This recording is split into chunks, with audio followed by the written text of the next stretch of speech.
We are live. Let's run these tweets. One Facebook post. Letting everybody know we in here. Boom, boom. Run it up. Run it up. Run it up.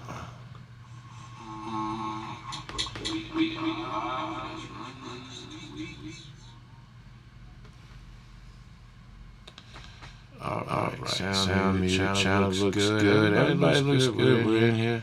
We got a couple people waiting on us. That's awesome.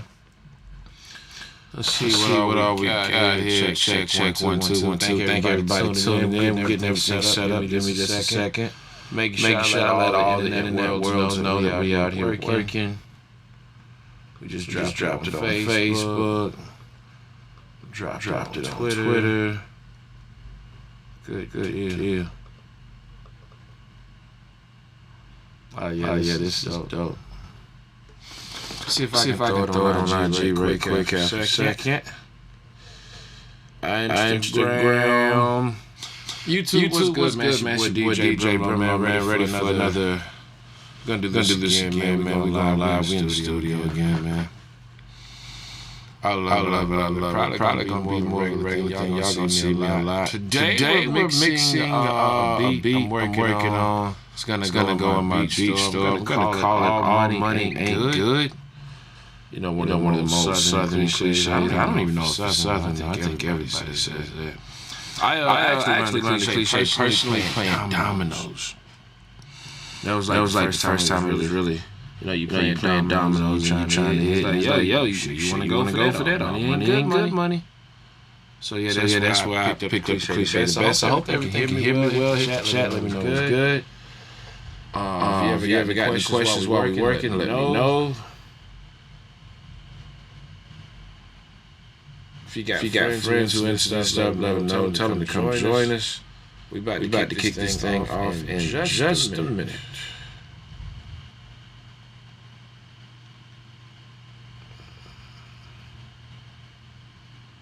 Like I said, I'm just dropping this.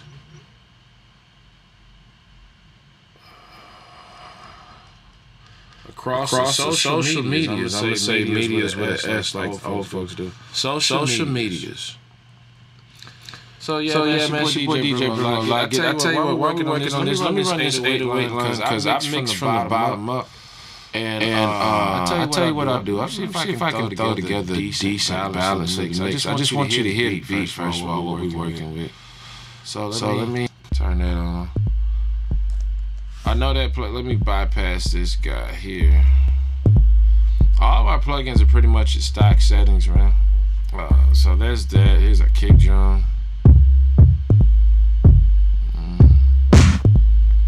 That's not gonna be that loud ever.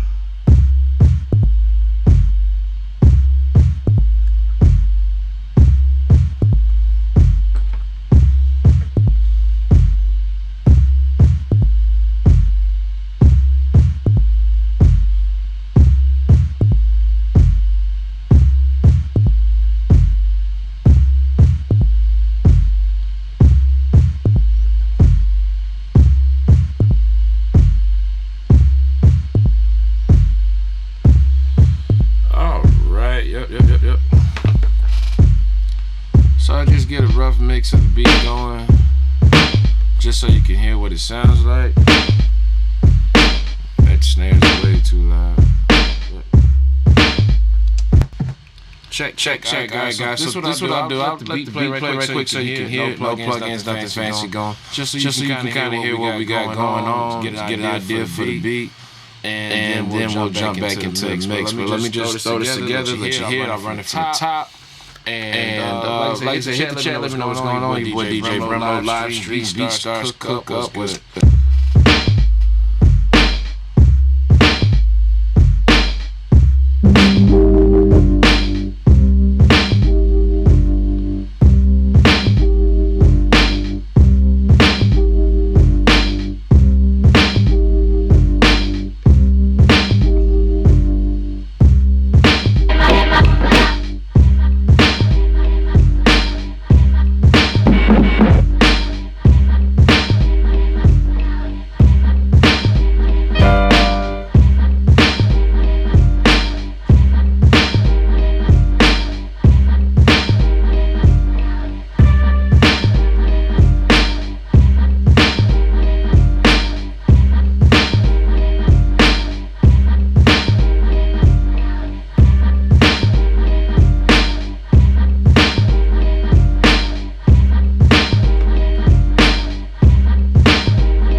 So there's our just random rough,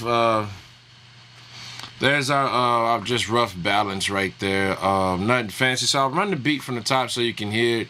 I did all the production in Maschine. That's just my personal tool of choice. So I pretty much did the production in Maschine. Then I like to bring it over in Pro Tools to mix. But I do some mixing stuff in Maschine, like, you know, reverbs, EQs, the tone of my 808. I'm going to actually talk about all that today to the best of my ability. Gain staging, all that good jazz. So let me run it from the top so you can hear just kind of the sequence of the beat. We'll stop it about halfway through, talk about it, get to it.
Alright guys, so there's the rough, the gist of it, if you will. That's where we're gonna start. So like I said, it's not terrible. All we just did, just a quick fader mix balance, if you will.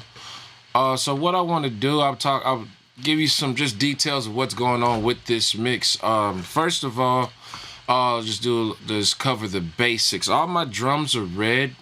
I do that just so as I like to work visually. I work visually as well as with, you know, my ears. So all the drums are red. Okay, we're actually gonna switch it up just a touch. This blue, that's the DJ tag. Gotta protect yourself the best you can. I call this section my rhythm section. Now specifically in the rhythm, I have some samples I use. So let's make those a lighter shade of green just so they stand out. All the samples I use, these are actually, in this case, they're all royalty free. These came from Ill Mind, actually, two of them in particular. And this one right here, I'll play specifically, was something I got from one of my Maschine expansions. So these three right here, these are your samples. These, what we got, 5 here? These 5 are keys that I played, pretty dope. Piano, Rhodes, and right here I like to put, you know, what VI I use just in case it may come up later. Right here we have my synth/strings in this pinkish purplish type color. So synth lead right there and this string stab right here. So that's what that is. I like to work from the bottom up when I mix. I start with the low end and bring it up as we go from there. I got these VU meters up so that you can see what I'm seeing following along. This top one, this is the final VU right here on the output, okay? When I use it, I'll tell you how I'm using it and why I'm using it. This here, this VU meter right here, let me slide this over to make sure you can see that. This VU meter right here, this second one from the top, this is the signal that's going into the 2-bus. Once again, as I'm using it, I'm going to explain to you how I'm using it and why. This last VU meter right here, this is for each individual channel. The main reason why, I'll explain that real quick. As far as gain staging goes, gain staging is different in the digital world. You know, there's some parts where gain staging is extremely important, and there are other places where it doesn't apply in the digital realm. Me personally, I'm working completely in the box. So there's going to be places where it applies, similar to what how it worked in the analog world, and there will be places where it doesn't apply because we're in the digital realm. The main focus of it, really, just to make it easy, how I understand it, simple if you will, gain staging into plugins is mainly the most important if, one, you're using analog emulations. That's just step one. So if it's a digital plugin, then obviously gain staging wouldn't be as important going in and coming out of the plugin. Number two, digital plugins, analog emulations. And then number two would be if you're trying to reproduce the intended sound of what they modeled. So basically, like if you're saying, well, this doesn't sound like a real 1176 or whatever piece of gear you might be used to, then before you can completely write the plugin off, you have to ask the question, well, did I gain stage into the plugin properly? So that's just, just basic housekeeping on that. So the main reason why I do it is because I do like to use them as intended, but sometimes I do use them creatively. When I do, because this is a, live mixcast, I'll let you know my intentions. I was resetting the faders. I think I talked it up just good and covered that. All right, sounds good. I feel good about this. So let's mute the channels. We're going to start with the 808. The 808 we have here in this, I designed myself with drum synth. That's a Maschine plugin it has. Pretty dope. I think they introduced that in like 2.6 or something. Don't quote me on that. So anyway, step one. So once again, we'll talk about it. This plugin here from UAD, it's a tape plugin. It needs to receive the signal at -12. You see right here, this. Let me switch it over here to our 808 kick drum. So we're on the same channel, 808 kick drum plugin A. It's currently bypassed. I'm working in Pro Tools 2018. So what we're gonna do, we're gonna loop this section of our hook. Now we're about to start getting into the fun stuff. And this is calibrated, it says -8. Let's calibrate it at -12. Now, what we want for this specific channel, we want to get this to around 0. Once again, if you wanted to do something creative, you can drive it into the plugin hot. But as far as using it as intended, which is my personal goal with this particular plugin from UAD, I want to use it as intended. So let's unmute the channel, guys. We are in the mix. Your boy DJ brimLo. Once again, hit the chat if you got any questions. Maybe I'm not covering something that you want to know about. I definitely want to do my best to answer all your questions. Shout out to BeatStars Cook Up. Here we go, guys. Let's get into it.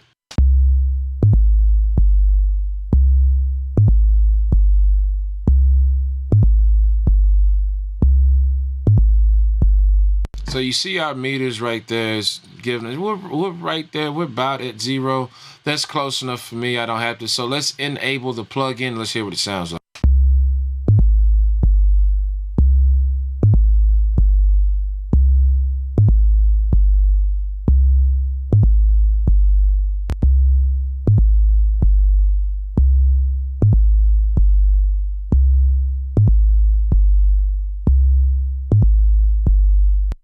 So you can hear a little roundness to the tone. It kind of took a different shape, not too drastic, but I feel like I'll show you where I feel like you can mainly hear the difference on which particular note. Give me a second.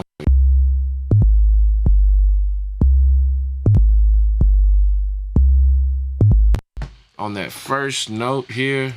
So this is what I do, guys. I'll loop it and I'll bypass and unbypass. We'll go through the plugin and we'll come out the plugin. Can I get a perfect loop on that? No, it's not pretty. Oh well.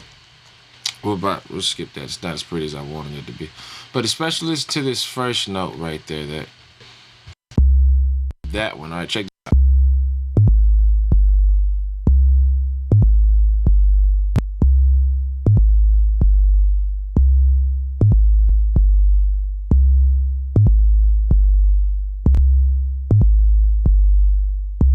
Feel like I can hear it on the sustain of this one as well. No harm done. I've used this one a lot, so I just kind of take what it gives me. I feel like that's probably the intention of it. Honestly, I like to get creative with it. I don't feel bound to it. I don't feel limited by it. I just mess with it and kind of go from there. So here we go, guys. Let's keep it going. Now, I try to treat this as if I was on a desk. You can see I kind of started this mix and backed out and decided, hey, I'm going to go live with it on YouTube. What's up? Shout out to my boy. Looks like Do You Bang Beats is in the building. What's up with him? He's also a fellow BeatStars member out of Houston, Texas. What's good, bro? Real good friend of mine, practically like a brother. My bro, Lynn Flo, just checked in with me. Another friend of mine. I've known Lynn Flo, guys, 15 years. Super soulful. You call him boom bag, you call him sample. He's a crate junkie, like super dope dude to know. He's also a BeatStars member out in Mississippi, which is where I'm from. So big shout out to him. Thanks for checking in. So anyway, look, so I like to try to emulate the traditional desk workflow, but then obviously I jump out of it.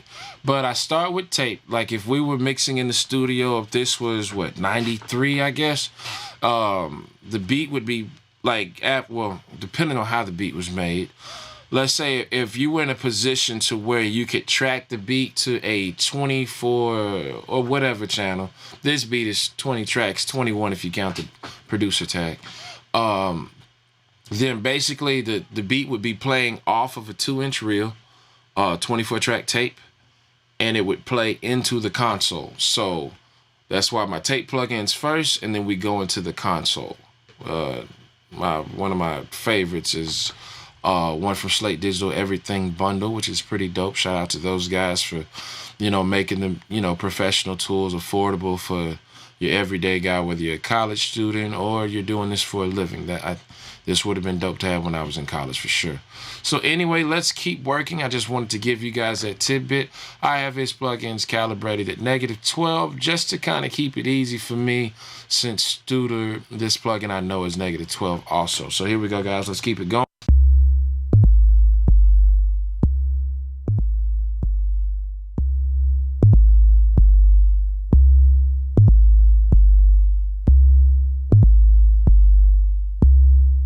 So without everything else playing, it's not a whole lot I want to do to it just yet, but we're going to slap a little EQ and just roll some of that low end off. This song's in C minor. I know that low C is pretty much right around 36 hertz, which I don't care how you word it. I just know that from working for years. I don't have that whole chart memorized. I can promise you I don't. But that's something I know, so I'm going to roll off just slightly under it. This is not an extreme EQ that cuts off everything below. It's just a slight roll off. That's all we're doing, just slightly, because all that low end will eat up your headroom. We're going to talk about why that even matters. But I can guarantee you, if you want your beats to hit, instead of working with everything louder like a lot of people prefer to do, work backwards and kind of work low and bring it up as you go. But I'm going to dive into that. I'm going to show you that, why I believe it, and I'm going to show you it works. Let's get it going. I'm going to start talking about meters too. So this guy here is living healthy. We're about to start focusing on this second meter. So let's get that.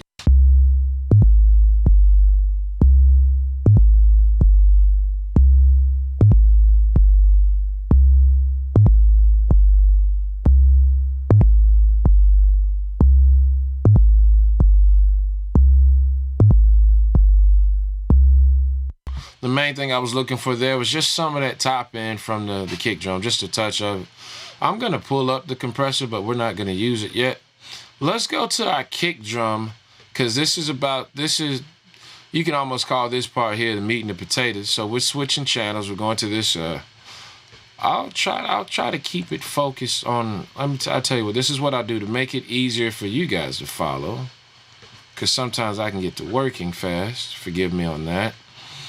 I'll always maximize the channel we'll work. I'll do that. Well, it's not completely max, but it's close enough. So I'll keep that going just to make sure y'all can follow me where I'm at. Shout out, Do You Bang Beat said he needs the hat. Hey, man, like, BeatStars posts this cap often, man, on their BeatStars, especially in their story, because, you can swipe up. So definitely reach out to them guys. It's a snapback, but I'm kind of growing into the snapbacks, man. I can't be an old man forever. Anyway, let's get this thing going. Let's keep it moving. We're on this Like I said, this VU meter right here, that one, I need you to watch it. We're going to get it around 0, which it should be close there already. Then we're going to bring the tape in. And because the kick drum, we might even drive it a little bit just to talk about like creative uses.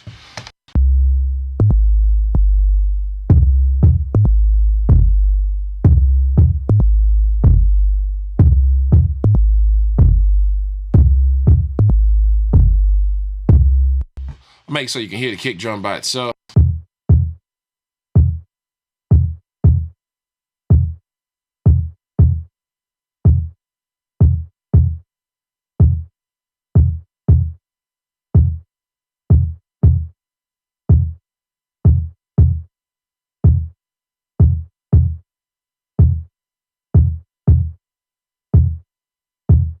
So there's our kick drum. That's what we're working with. Like I said, I do some work in Maschine. So I intentionally in Maschine kind of rolled back just some of the top end, because you'll hear why. Obviously, I got another kick coming that I didn't want them to clash too much. But now that you've heard the kick, let's hear it with the 808. Let's make sure that we got the right. These two instruments, that first 808 and this kick, this pretty much is our low end. We have other things that are kind of dabble a little bit, but this is our low end. So now we're going to talk about this second meter, because this is important. Let's shape up our 808 a little bit. Then let's dive off into this second VU meter right here that you see. We're going to talk about why it's important. It's a trick I learned from quite a few established engineers, and it's served me well, especially in hip-hop production, but just production and mixing, but it's just going to work well for you.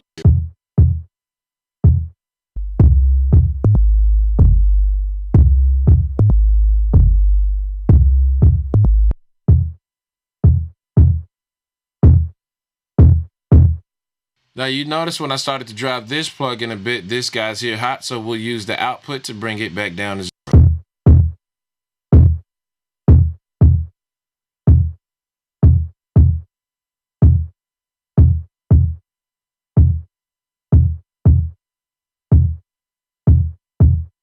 That's close enough. That's good enough for me. By the way, once again, more house cleaning.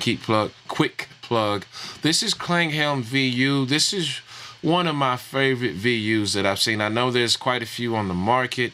If I'm not using this one, I might use the one from Waze VU. They gave it away for free. I don't know if it was a year ago, but it might have been about 9 months ago. It's been a while. So that definitely was a great pickup. So just wanted to kind of plug that right quick. This plug-in is like, man, I think you can get it for like $11, $12, something like that. It's great. Like, you're going to see, man, just stay with me on this mix.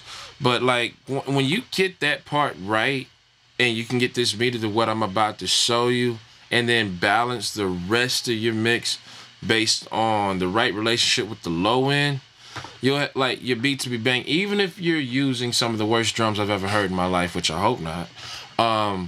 They may not be the most crispiest drums, but the fact that you'll have the right dynamic level and balance between them, you'll really love what you hear. But I'm just gonna keep working, and we're gonna show it. So let's shape up our kick drum a little bit. I like what we did with the tape.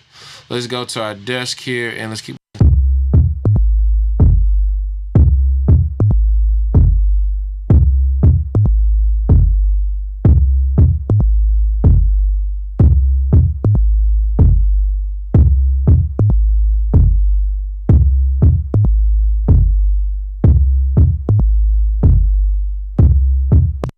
Now, the main reason why I got this guy in the mix, just mainly for the gate. This is the stock Avid channel strip, and I really like its gating. It's simple, and it's a very low latency plug-in for sure. So just wanted to drop that in right quick because I know you saw it there. That's the purpose of it. So anyways.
So I'm using this here. This is my high pass filter.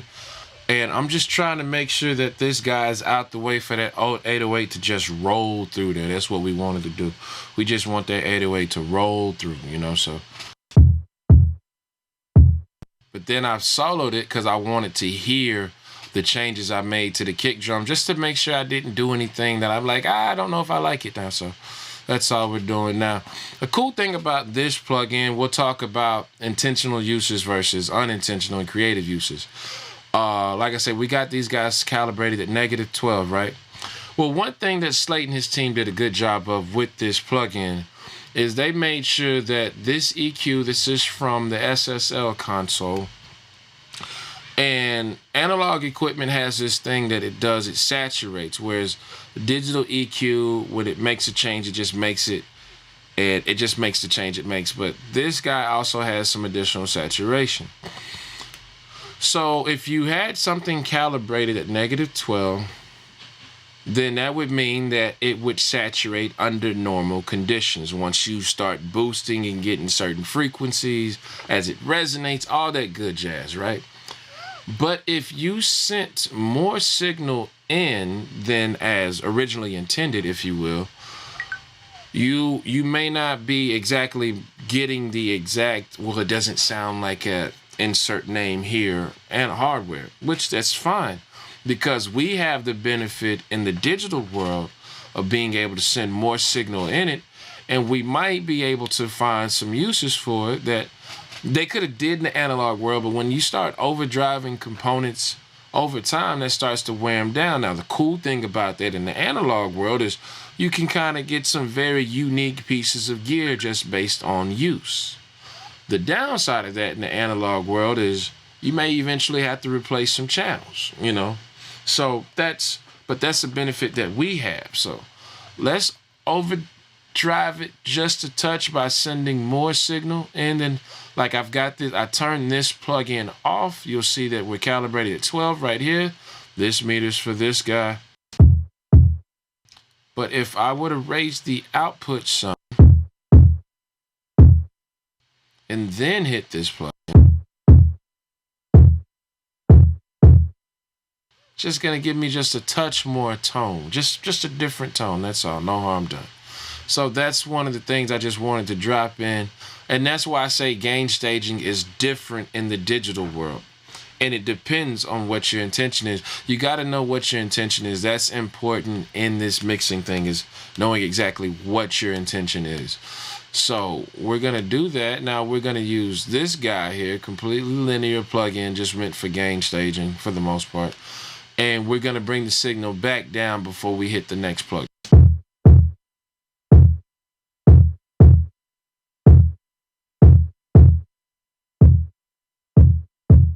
So let's get back in our mix.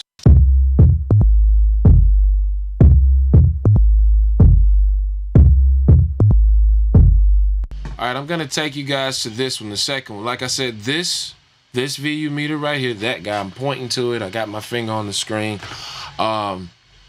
This guy right here, this is the signal. I'll go to this over so you can see. This is the signal going into our 2-bus processing, our Mixbuss processor. All right. What we want to do with our low end going, these are the elements for my low end personally. Yours might be different. I'll make both of them since that's what we're working on. You may have an electric bass, a kick drum, and an 808. You may have 17 kick drums. I have 2 kick drums.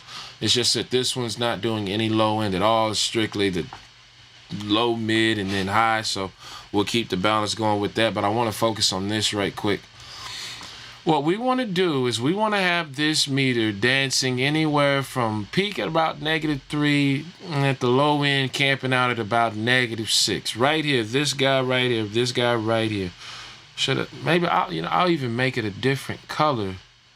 Let me see, where's the? That's actually a really good idea. Where's my settings on this? I don't even. Oh, there she is. Let me change this up just real quick.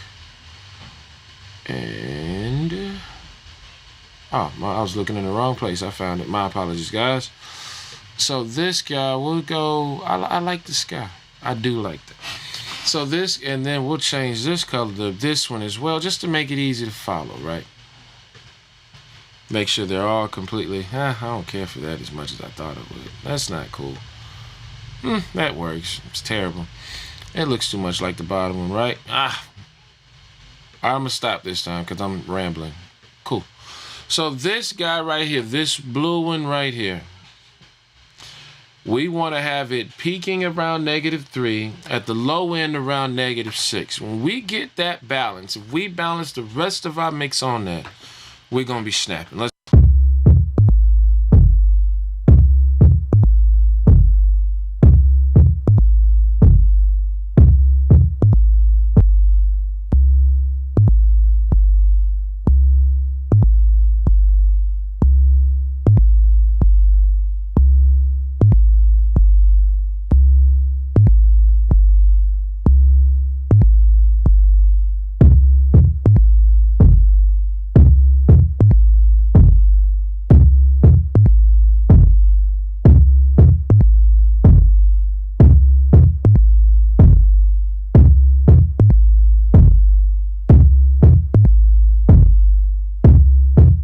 Okay, so we got it there. Now the next thing, the question you have to ask yourself is, what's the relationship you want between the low-end elements? I'm going to bring the 808 back just a touch. The main reason why is because when that kick hits, I want it to, like if I'm looking at my, like I can look at my speaker, you can look at your speaker. Like, and you've seen it before, like in, you know, the old 90s movies, or even in your own car, or maybe a friend's car. Like, you can see that woofer kind of moving like this, right? Like, it's going like that. But when that kick drum hits, it's like the 808's got that woo, woo, woo, woo, woo, woo. But when the kick drum hits, it die. So, woo, woo, woo, die, woo, woo, woo, die. So that's what I want to make sure I have, that type of relationship. That 808 is boom, boom, boom, boom, boom, bop, boom. Like, and it's funny, right? Like, it's hilarious. Like, oh, these guys over here, woo, woo, woo. And I think it's hilarious. I'm going to watch it later and laugh, and pretty sure my friends are going to roast me. That's what they should do. Real friends will roast you. But all jokes aside, that's what we're trying to create. When somebody plays this beat, I need them to catch that feeling like, yo, man, it's, you know, they're beating against my neck up in the car, pause, you know, boom, boom, you know, like that's what you want. So let's get that. Let's bring the 808 back just a touch. Kick drum there. Here we go.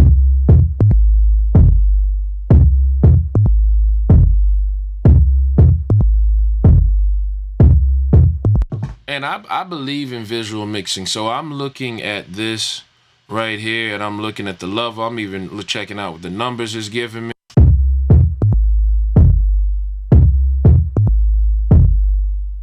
This guy's dancing around -15, -16. This guy's around -9.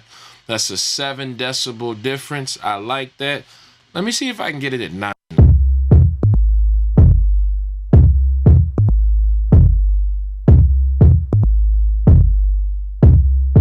I think that's what I want. Now let's keep working, guys. Let's bring in our top kick drum. So like I said, that's important. But try me before you buy me. I'm gonna show you.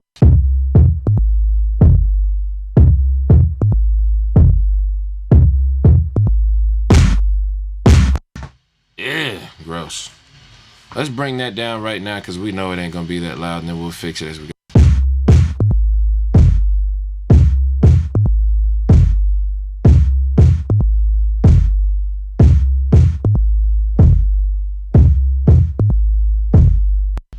Now, just real quick, just in case the question is if you're not normally working in Pro Tools, this fader here that I'm adjusting, it affects the signal after these plugins. Therefore, I can just kind of adjust it, but the signal going into those plugins is still the same. Let's check our tape plugin.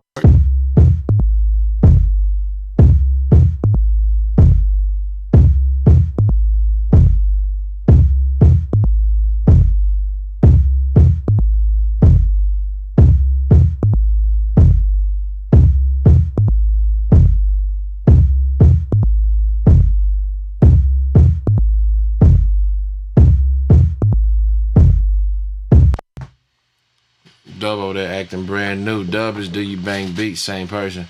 Bro, you know exactly what I'm talking about. You didn't seen that 6x9 before, just going ham, rattling. know you need to replace it, but at the same time, it kind of sound cool what it's doing. Stop acting brand new. I try to keep it real over here, guys. Let's keep working.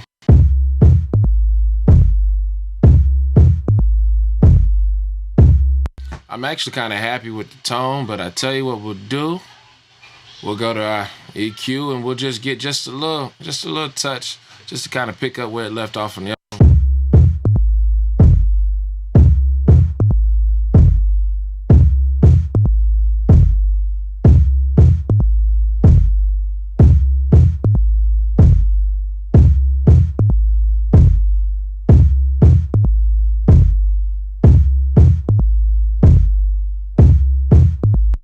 Now the kick 2, right here where we are, you see it's peaking over. Now one thing about this, because it's going over, in this case I'm not going to add any other plugins to this. It's doing exactly what I want it to do. So therefore the meter being over, because I'm not going into another plugin, it doesn't matter. It's irrelevant right now, because that's the end of that signal. Now, once I get my low end set, I actually do not move straight to my snare. I actually, at this point, that's the end of the low end, and I didn't mind bringing in that top kick drum. I actually like to move to my melodic instrument now at this point. So in this case, it's going to be, the main thing is this Rhodes. Now, this sample is part of it, which I'm going to show you that guy, but it's mainly this Rhodes, and the sample is in an awkward sense, it's supporting it, but we'll explain that. So let's go down here to this Rhodes. It's from Native Instruments Vintage Keys. Good vibrato preset, and I made some of my own tweaks to it. I don't know that NI is the developer. We're not even going to get into all that. I'm just telling you where I got it from.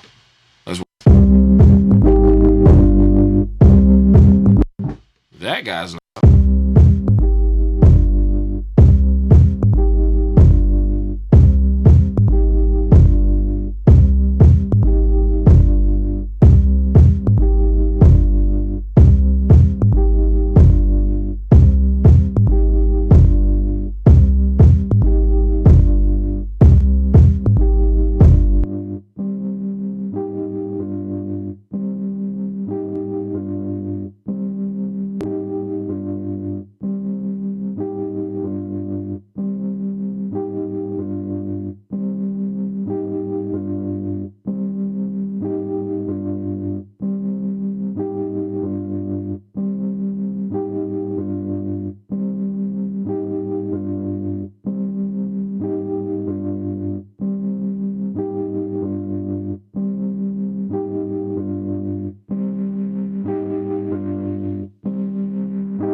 Now let's talk about like this boom bap style production, making room for vocals.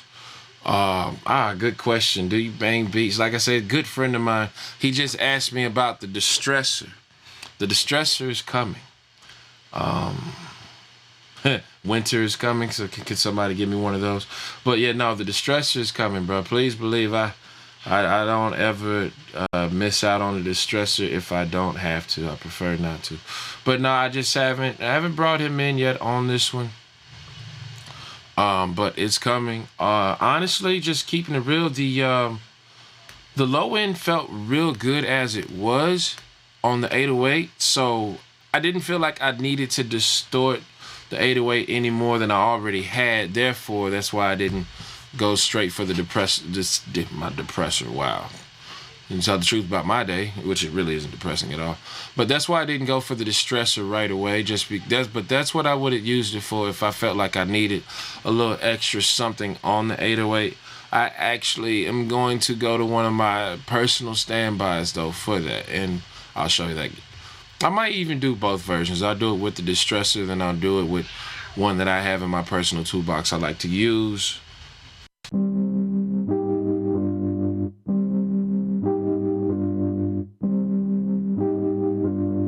Now, one thing I was about to work on here with that, in this boom bap, right? So, you know, you think about where the vocals are gonna live and you don't want this to get in the way, but you want it to be there.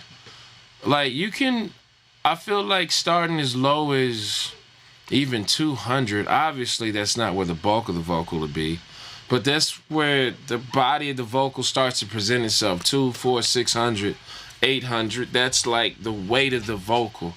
And if you think about some of the iconic rappers who you've heard on Boom Bap Beats, there's a certain adjustment good mix engineers will make to their voice to make sure that their voice has that weight to live in the proper boom bap production. So with that being true, we can't just really cook this Rhodes up, although that's where a lot of the meat and potatoes of the Rhodes is. So be careful with that. But we're actually going to just show just a little bit of top end, but we don't want to get in the way of the piano that we have in our production. Let's keep it rocking. I just wanted to make sure I noted that. Guys, believe it or not, we're almost done with the mix, because once you set the body of the mix, everything else at that point is personal taste. But the body of the mix is where you're going to be judged the most, which is going to be that kick drum, the 808, this Rhodes, and the snare honestly can kind of be up for debate. When boom bap, I mean, part of boom bap is make sure that snare slapping you upside the back of the neck. You know what I'm saying? Pause, I guess. I don't know if that's a pausable one or not, but we'll say it just in case. CYA, and pause on CYA as well. But anyway, let's work with.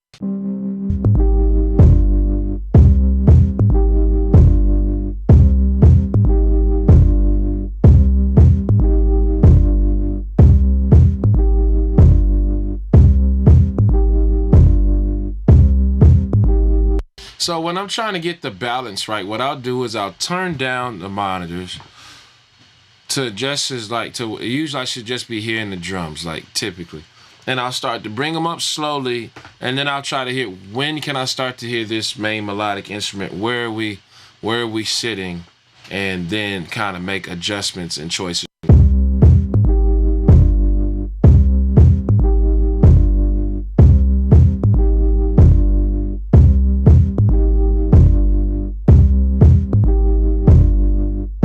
So just then, when I was doing it on my side, what I could hear, I could hear the kick drum, and as I brought it up just a little bit, I could hear the 808, and then I got to where I could hear the 808 and the kick drum, and the 808, I mean the 808 and the kick drum, Jesus. Well, I could hear the 808 with the kick drum, and as the 808 came in, I also started to hear the Rhodes, which means that from a balance-wise, the mix might be, the Rhodes might be just slightly behind the 808.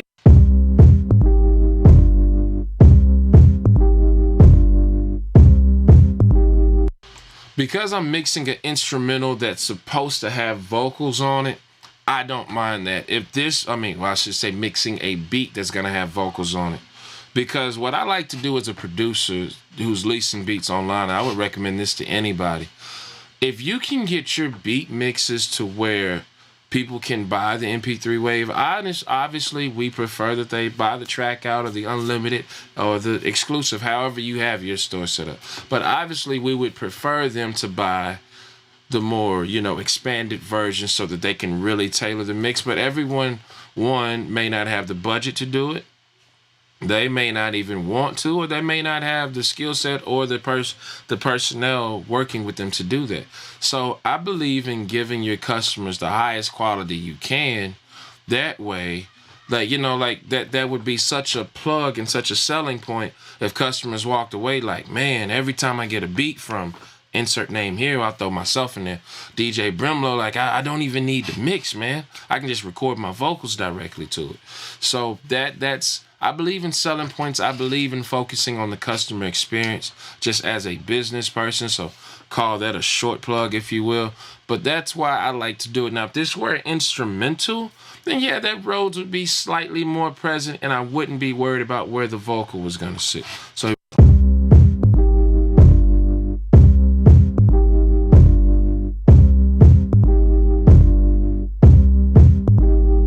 now I'm actually going to follow this with the compressor. So because of that, I'm going to make sure that this signal is where it should be hitting this guy. Because we want, like I said, we want to stay right there around that 0. Even if we're around -3, that's fine. And then I'm going to dial a compressor in just to kind of bring out some of the richness of that.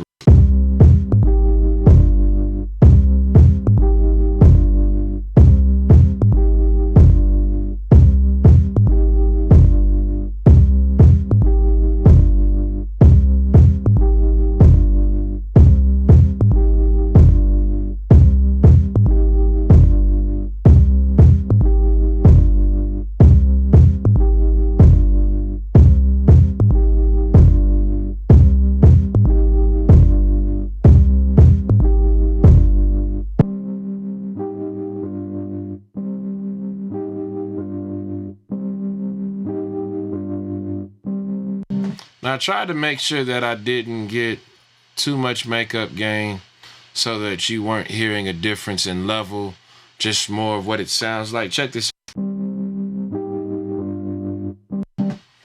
I'll start without the compressor, then we'll go to with the compressor, then I'll talk about what I hear. You can decide on what you hear, and then I'll tell you why I did.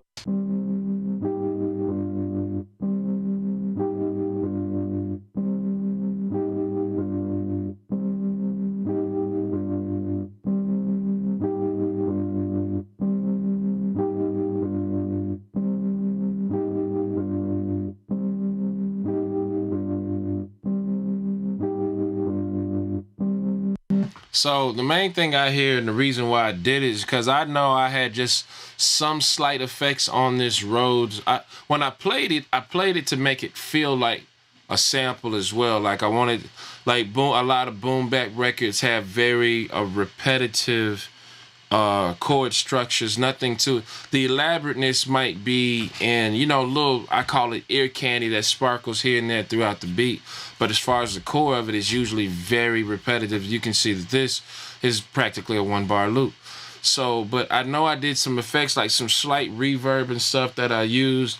So I used that compression to kind of take down what was at the top, which you can mainly hear, bring it down some.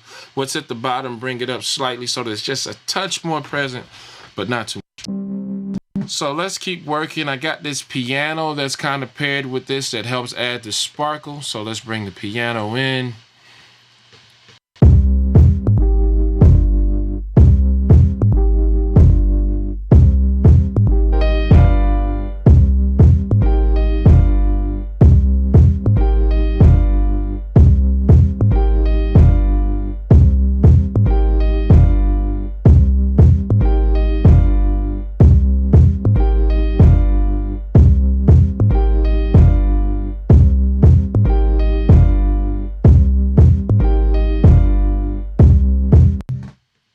A good one. Check. So listen to what happens to the piano when it hits the tape plugin.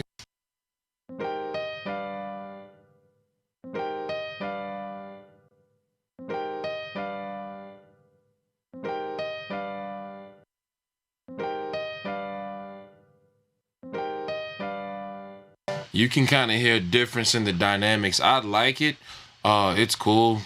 If I didn't have it, it would not be mandatory. Once again, I'm using that, and definitely, typically most of my plugins, but for sure when I'm doing the tape and I'm hitting the desk, I'm trying to use it as its intended purpose, the way it was designed, and them emulating the hardware gear. So let's bring everything else back in. When I mix this piano in, I want to try to mix it in to complement the Rhodes, just to kind of add a little sparkle to it.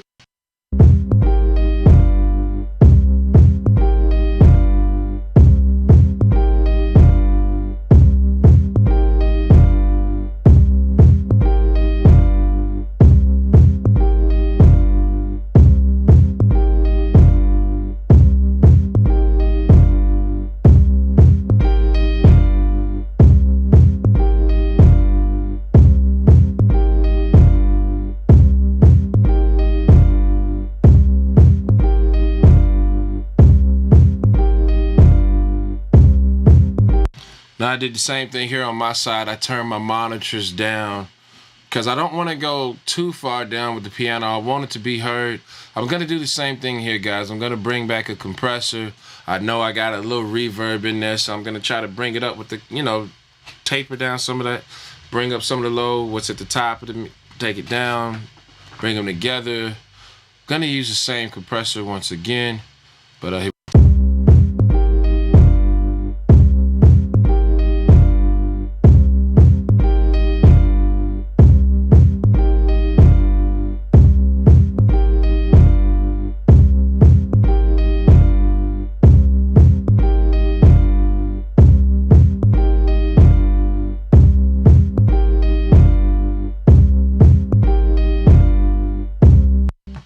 Went to just go back, do a touch cleanup. I didn't roll off too much. Main thing when I was rolling off this Rhodes right here, wanted to make sure that because that Rhodes is such a low, heavy, thick, if you will, I wanted to make sure it didn't get in the way of my 808, because that 808's got to live down there. That's his house.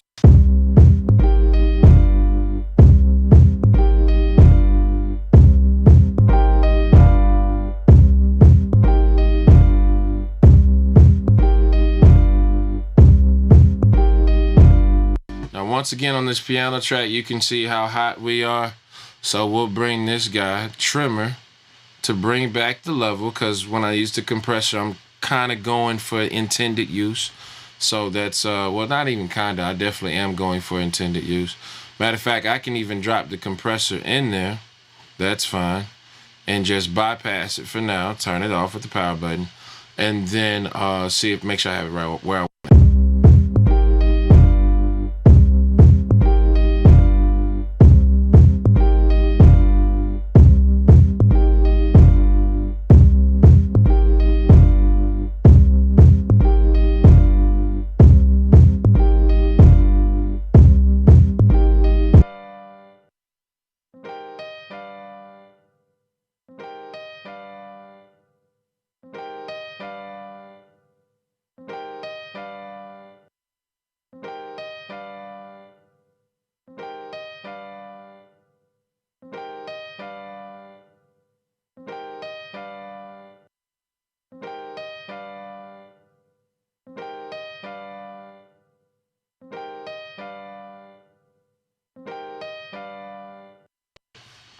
Not too fancy. So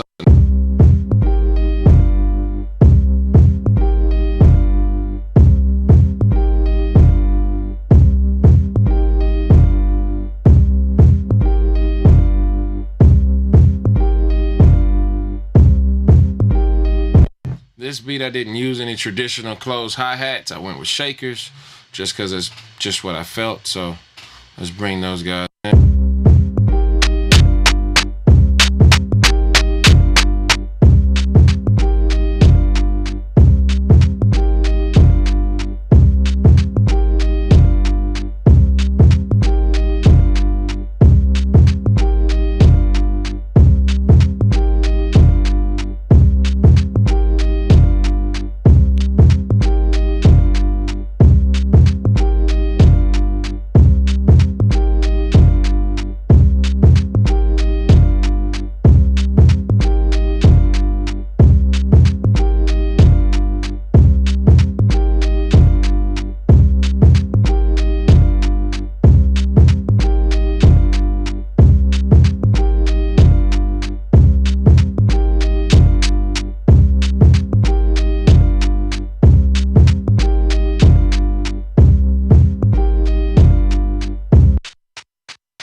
All right, guys, you got a 2-for-1 on that one. I went ahead and brought the open hi-hat in also.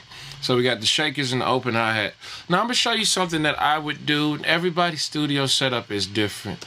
But if you're working with a setup similar to mine, oh, that's no good. Get this guy in here.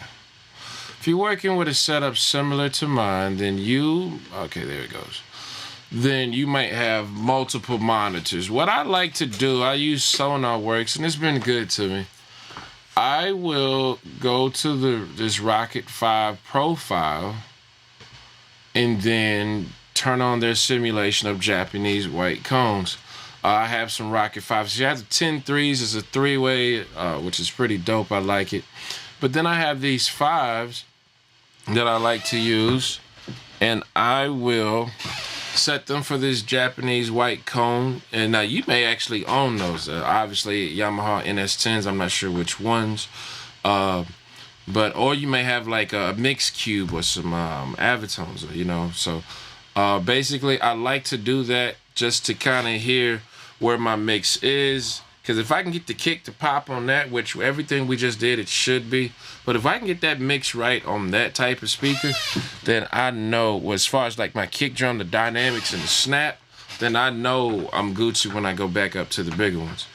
But let's keep working. But I just wanted to make that switch right quick because I usually do it right around this time. And then we're also about to check on, you know what, before we switch, let's come back over here.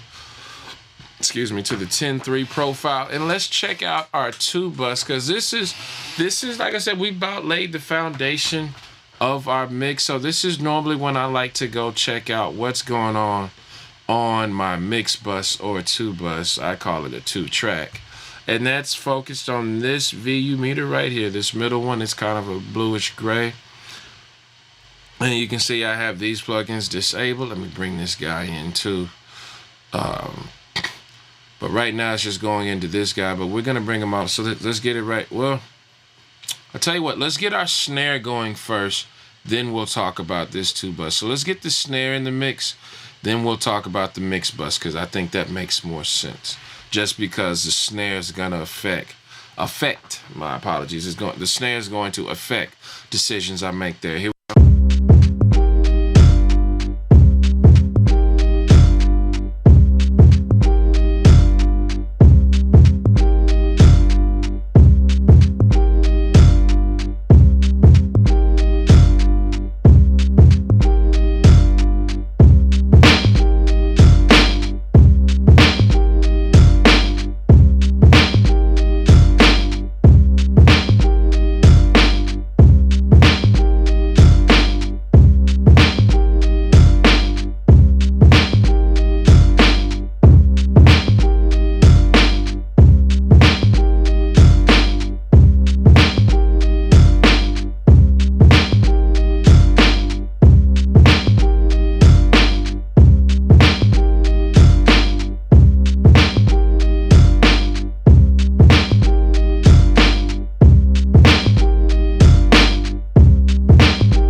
I know this guy's in the red, but it doesn't matter yet. We'll remove that window just for now, because right now it doesn't matter. It will matter soon, I promise you that. So I'll tell you what, let's leave that there. I'll close that, and we'll switch this up just for right now. For right now, we're gonna switch this. Ah, man. Oh, well. Snare. Just because I want to make sure I don't confuse anyone at all. So, all right, here we go. Let's keep working.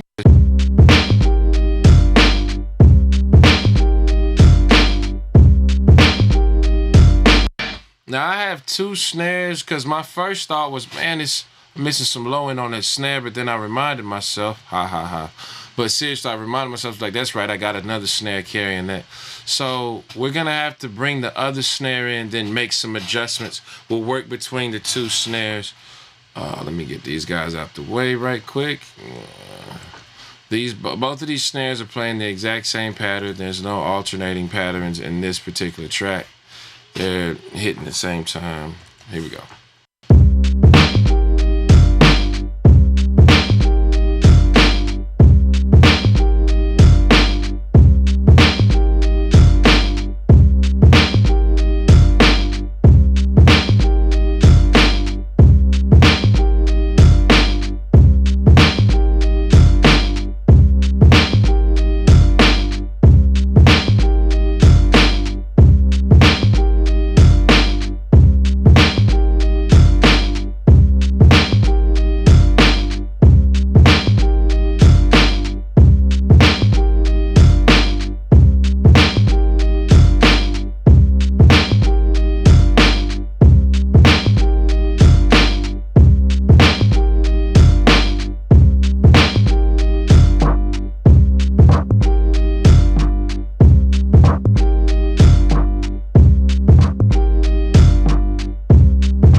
All right, guys, I feel decent about that. That snare could be just a touch heavy, or it might be right on time. Because once again, we know vocals are coming, so we don't want to overdo it.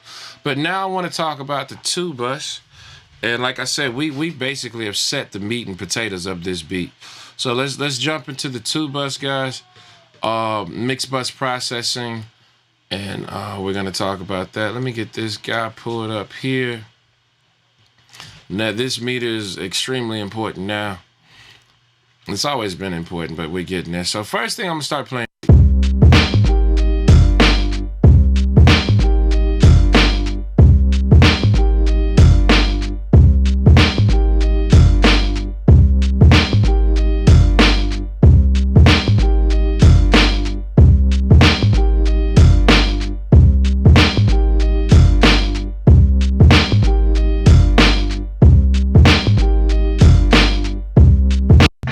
All right, cool. So that's nice. One thing I like to do that I did not do on this, so I'll do it here. I like to have a nice little touch of plate on my snare. When I say a small touch, I'm talking you'll see. I bring this guy in on the stock setting.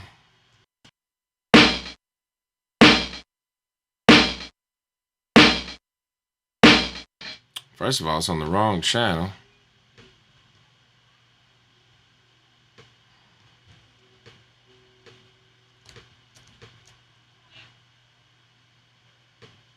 It's not gonna happen, is it? Here we go.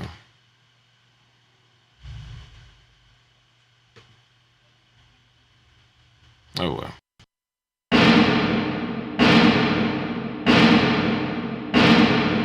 And I'll let the reverb play full because I don't mind, and I'll adjust the tone of the reverb while I can hear.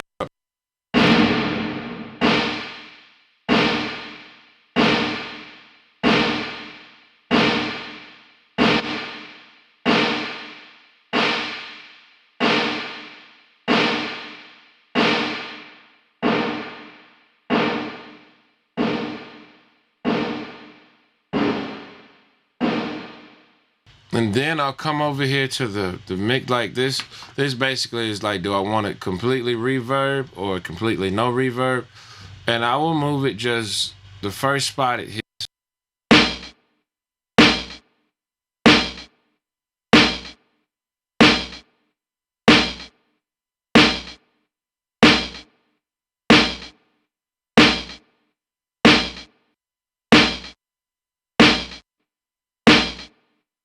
And that's all I need from it. I don't need anything else.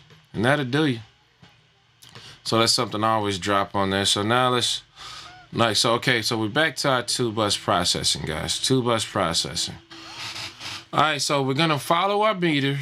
We're going to make sure these guys are good. We're going to bring in this guy here, New York, out the VTC Virtual Tube Collection from Slate. And we're going to use trimmer because this plugin is calibrated at -18. So now, actually, I need to bring back that other meter. I sure do. It's right on time.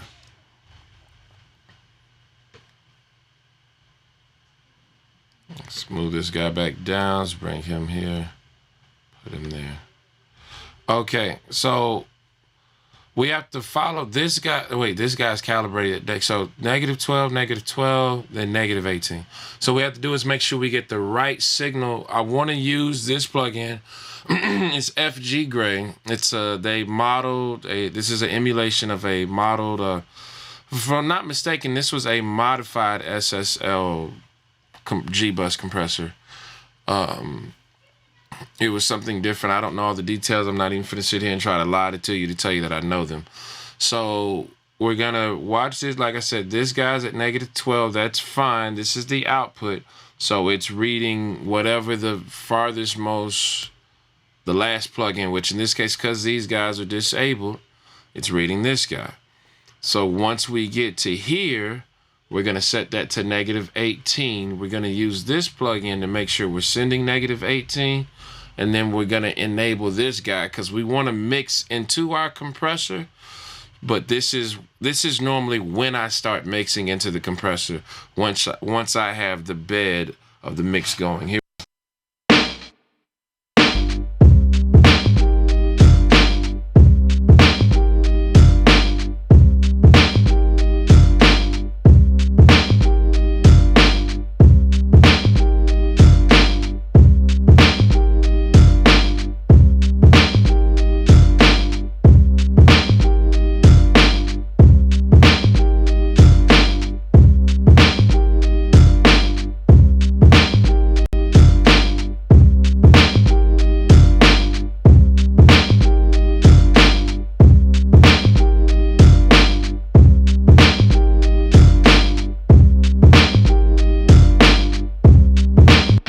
Now this is now you can see if you've been following me, that means that the signal is currently too hot to go into this plugin for intended use. Once again, I actually like driving this plugin hot just because I like what it does.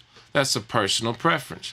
But if I wanted to keep it at intended use, I would need to bring the output of this plugin down and then feed into this. Here we go.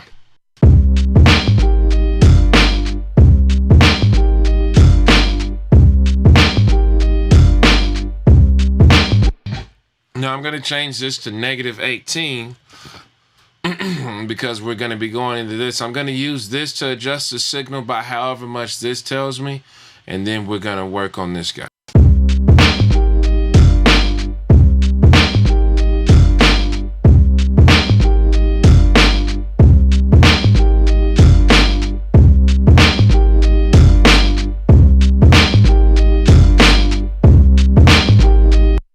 That's what I was looking for. As soon as this this starts to show me that it's, guys, a little hot in here, that's all I wanted. So that's why I kept boosting the signal just a touch, just because I wanted to get this guy cooking without dialing in the saturation. Because I could have dialed in more saturation, but this is just where I want it. Because I've used this so many times, that's just where I like it. Doesn't mean that's the only place it sounds good.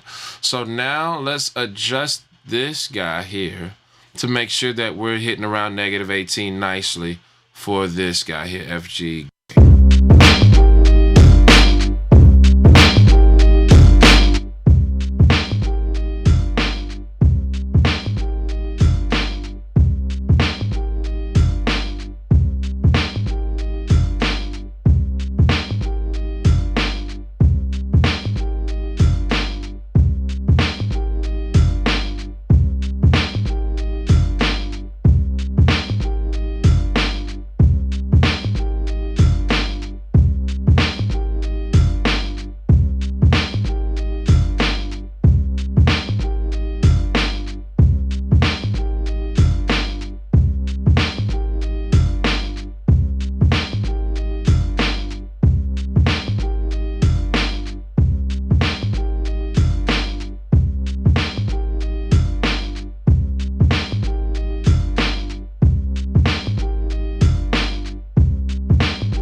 All right, so we went 4-1 on the compression. We have a pretty fast release and extremely slow attack. The compressor at this point is pumping, but that's intentional because that's what we want. We want that pump, that Once again, we talk about that woofer move. We want that woo. So that's what's intentional. This is pretty much, we're going to dial in the makeup gain and makeup. So, we'll put about a dB or so back in there. We're at 2. That's fine. And now we're going to finish our mix.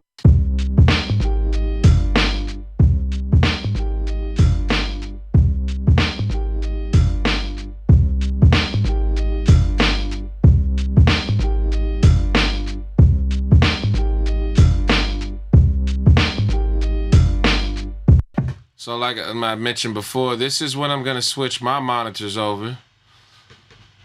Go to the 5s on the white cone setting. And let's go and get out of here, guys.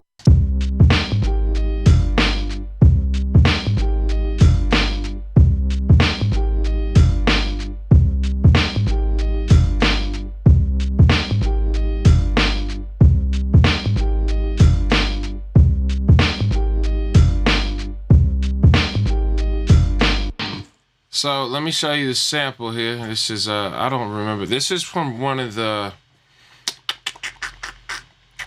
what did he call those black kits from Ill Mind. Check it out. It's pretty sweet too.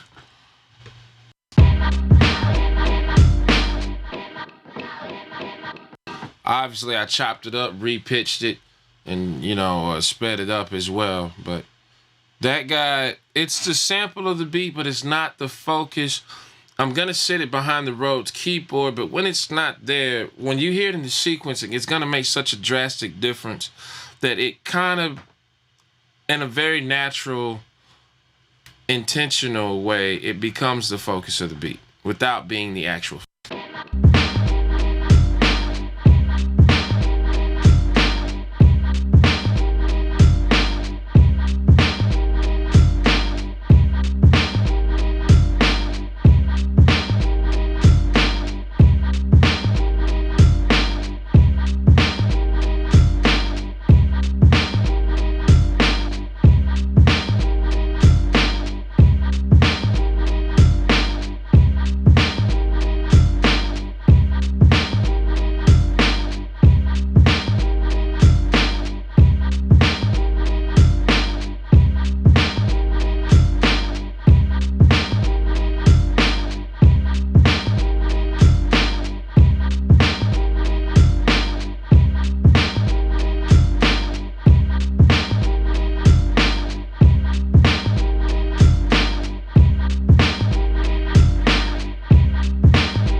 Now we have to be careful, like this vocal kind of has like this, this sample has a vocal part to it.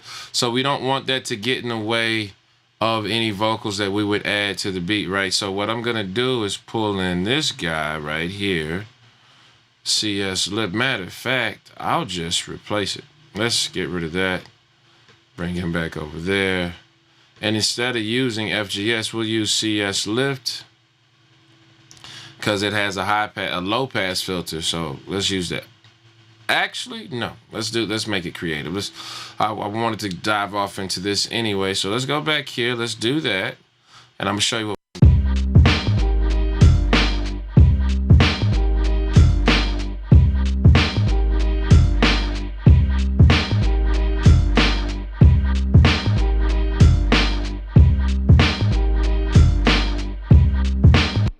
All right, we're gonna get creative with our high pass filter. This guy's always gonna be my last plugin. So what I'm gonna do,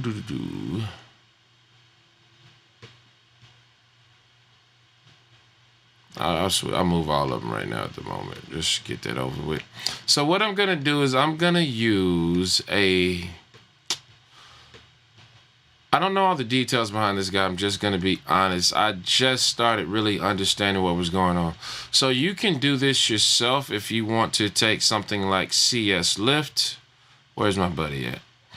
With a high low pass filter and just kind of automate yourself dancing around certain filters. You can do that.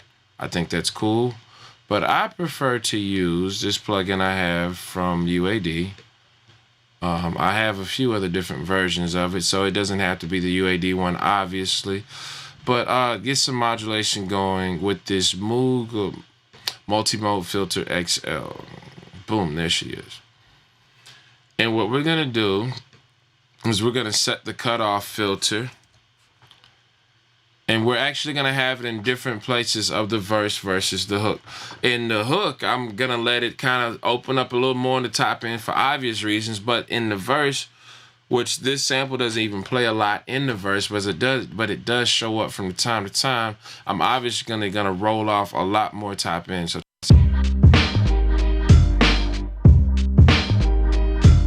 So let me solo that.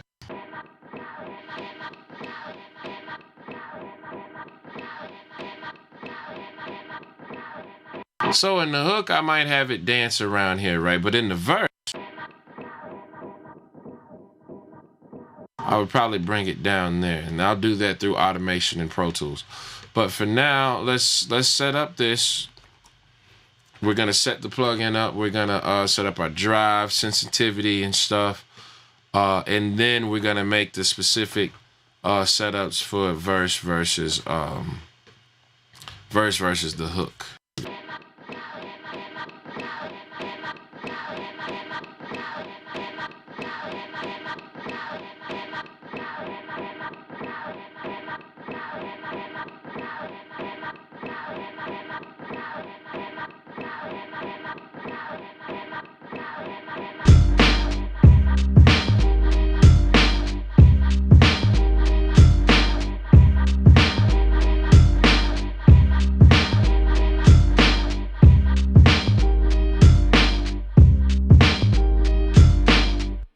I want this sensitivity to be just a touch more forgiving. So let's go back to the plugin before. Let's throw trimmer in there and pull back some of the level feeding into it. That should be a good number. And now we can adjust the drive. Check.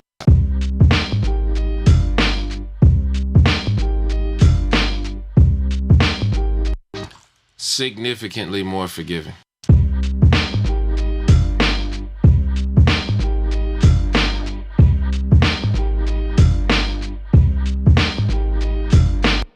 DJ Ill Bill, they call me Bands, just checked in on me. What's good, bro? Super dope DJ down here in Austin, Texas. Real good friend of mine. Thanks for dropping in on the mix stream, bro.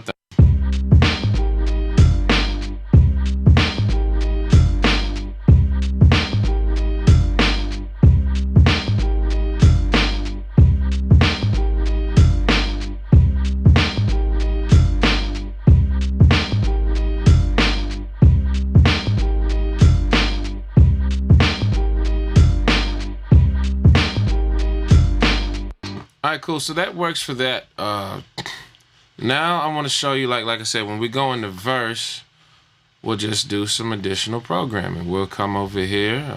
Let me see. Do this, and I'll say that I want to bring filter cutoff.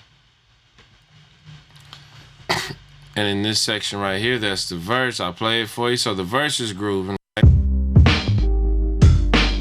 The beat opens up so that we can really focus on his vocals.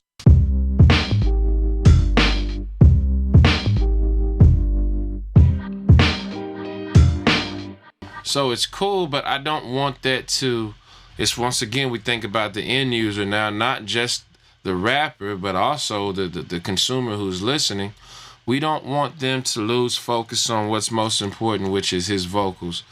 So like, what's this say? We're at 10.38. We're gonna, in this verse section, we're gonna roll that down to like around 500 or so, which is a big drop. 6 is fine with me. 593, cool. So that's what we'll do. Boom. And we got 3 verses, so we'll just go 593 is our magic number. Let's go to the 3 verses. Here's where it comes in this verse. Same thing, we'll go 593. Too far. Boom, boom, boom. Cool. Whatever. Boom. And then in our 3rd verse, here in this part,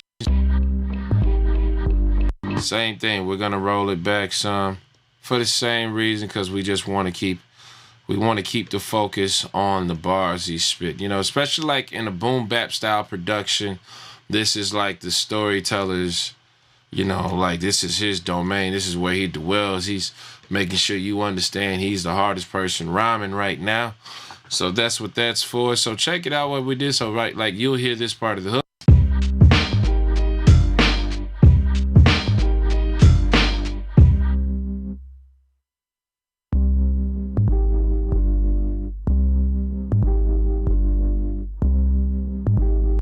Okay, so that it rolled it off pretty good, a little bit harder to hear. So we'll add a little level to it on the output. Let me see, where's my output? Which one of these is for output? There she is, output volume. Boom. And we'll go here. And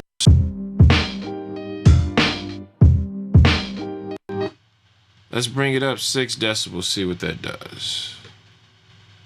That put us at 13. Can't go that high, stop at 10.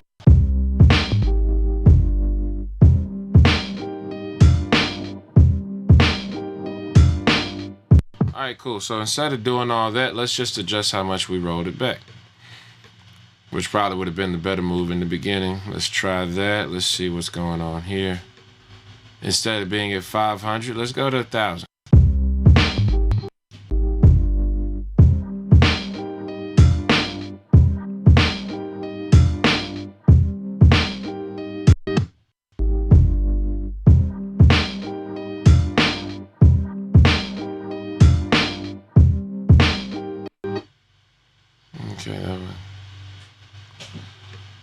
Okay, let's go here. There's our magic number, 214. Well, 2.14 technically. So we'll go here, same thing. Let me get that 2.14 right here.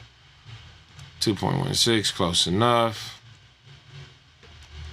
And then same thing right here, last but not least.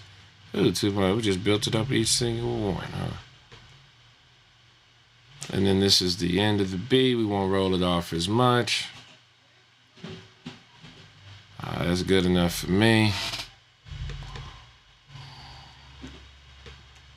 And we should be in the money, gentlemen. Let's listen to it, make sure it sounds right.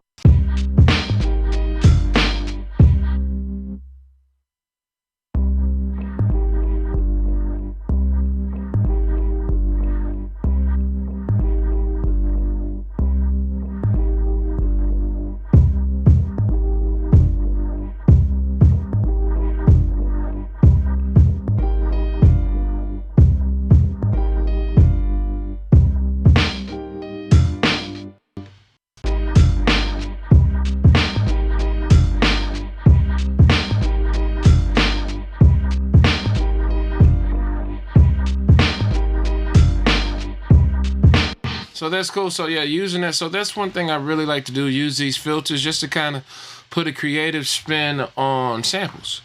Nothing too fancy there, but real nice. We camped out in there. So let's keep going with our beat, guys. That was like what I like to do there, just to give it a little more room breathing, because I want, like, when you're listening to the finished product, the song with the vocals, that sample is gonna be back there grooving, you know. So when it's going, it's kind of the focus, but it's not, you know, because obviously the vocal, especially in boom bap records, you know, you got kick, snare, vocal. That's where the focus is, kick, snare, vocal. But that sample is also kind of a noise bed almost, and keeping the groove going. Let's.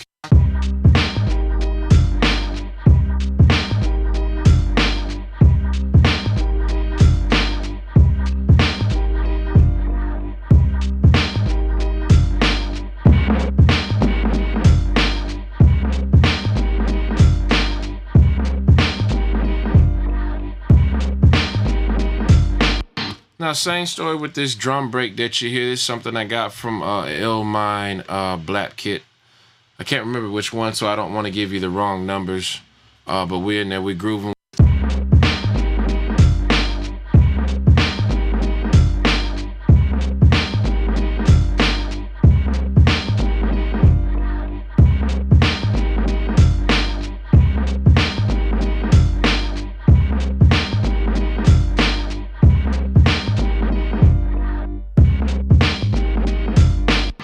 Main thing I'm gonna do is get some of that top end out. We'll use CS lift, get some of the top end, get some of the low end out.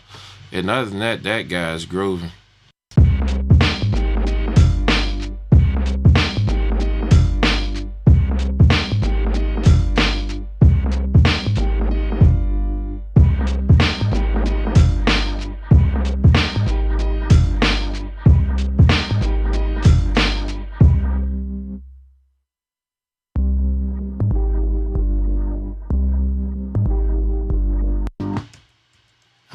Didn't know I did that. Uh-oh. See what we got here. Redo. Awesome. At some point I cut this. Obviously that was not intentional. Make sure I didn't lose anything on my automation. And I did. Why am I not surprised? The answer to that question is because I've been doing this for too long. Quick problem solving. We're going to fix it real quick. We are going to, that's in the hook. Waveform. Nope.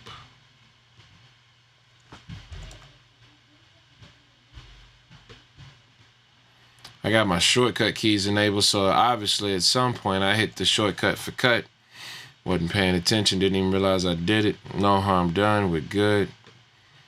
And make sure my filters look the same, they are good. All right, cool, so crisis averted, all is well. I don't have to get online and start complaining about Pro Tools. Don't you love it? Let's keep rocking. We got our drum break sample coming in. We're there right now. Drum break sample.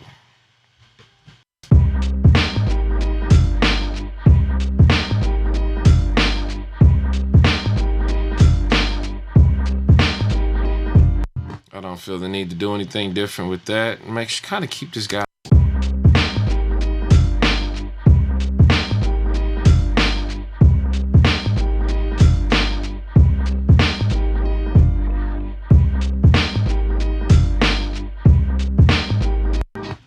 Alright guys, we in there, we grooving, it feels good. There's that. Who we got next?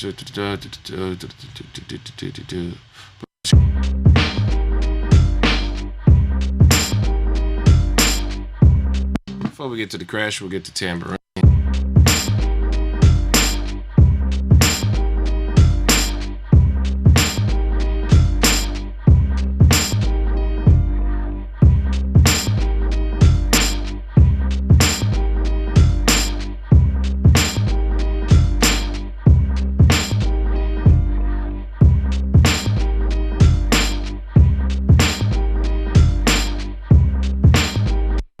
Alright, there's that, guys. So we got the tambourine right there next to the snares. When I had slid it over, we just wanted to kind of, add a little to the snares.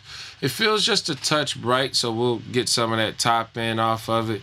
But other than that, it's just really to add that extra impact to the snare.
Alright, cool. So it's feeling good. I'm also keeping an eye on this guy right here, how my 2-bus mix is doing. Right now, we're sitting.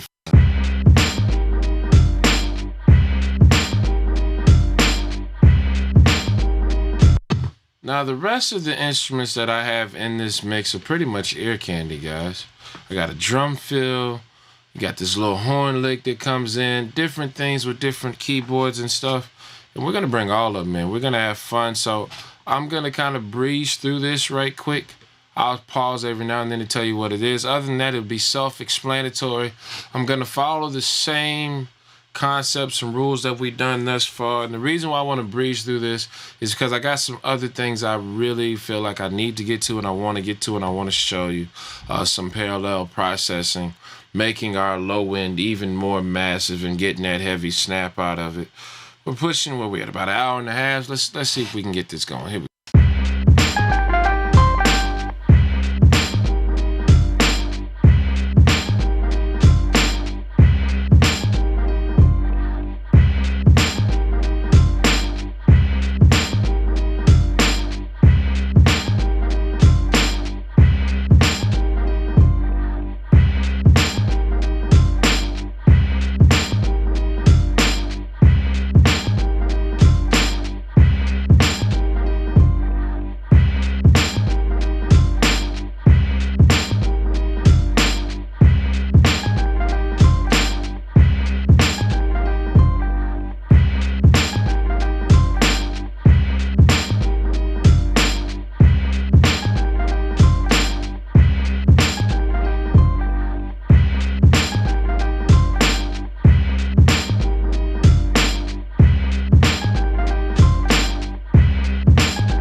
what's good? What's good? I hope I say this right. Is it Kofu LaPrince, LRN Music?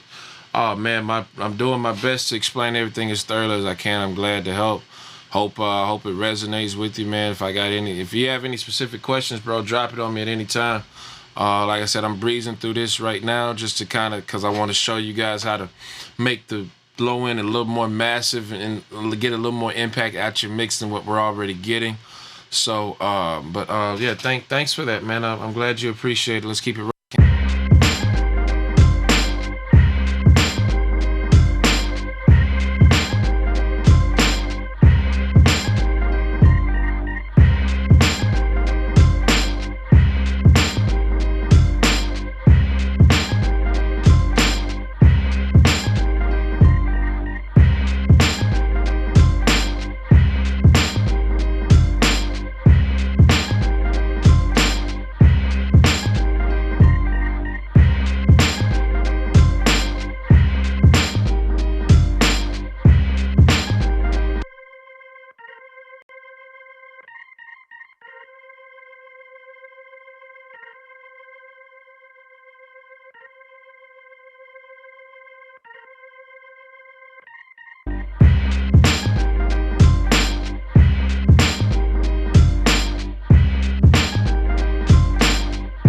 Y'all see that? I did it again. This time I caught it, though. I was ready.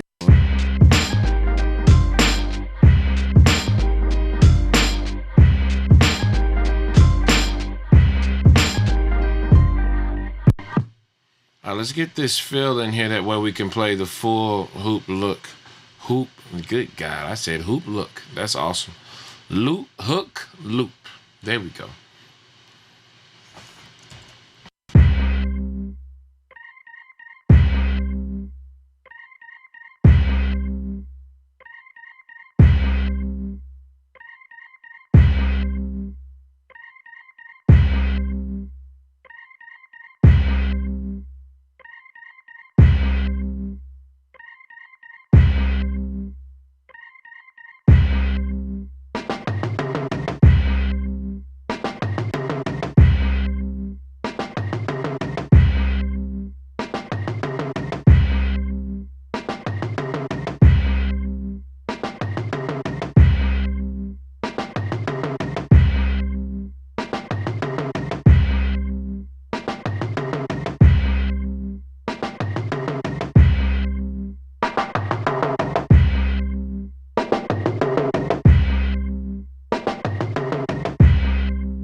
There we go. We got that guy in there. So here's the full. I'm going to keep working and bringing in everything in the hook. But here's the full thing. 8 bars. Like I said, it's the little candy dabbling in and out. We're going to keep it working. But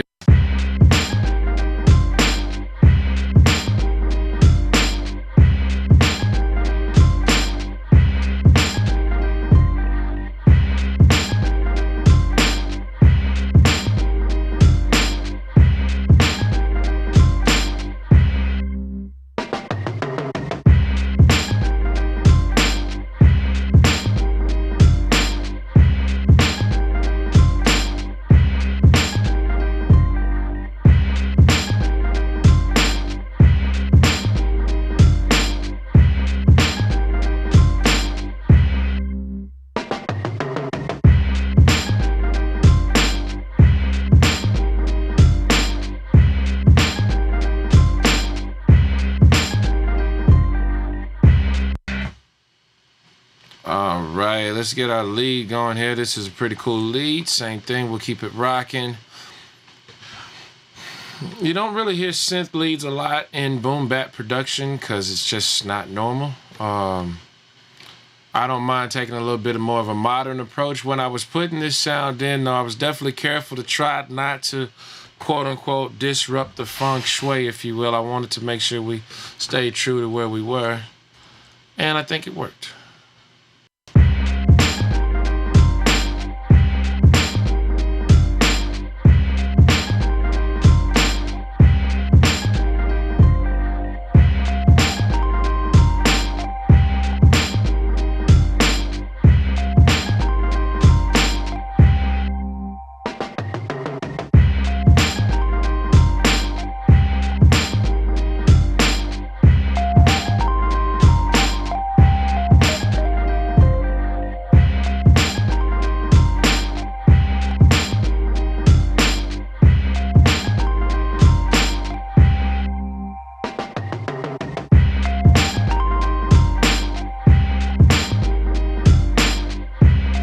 I'm going to use the compressor once again to bring up some of that reverb tail that it has. I love it.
Now, one thing about boom bap, just, you know, because it's something I enjoy listening to personally at times. Well, not even at times, quite often, really.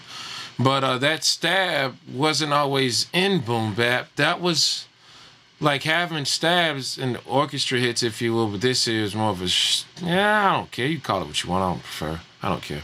I have no preference, I should say. It wasn't like, you know, just like the synth lead wasn't like, but I don't, you know, that like, using stabs kind of became a later adaptation, but I think they're really effective to really emphasize that hit, to make that emotional connection with your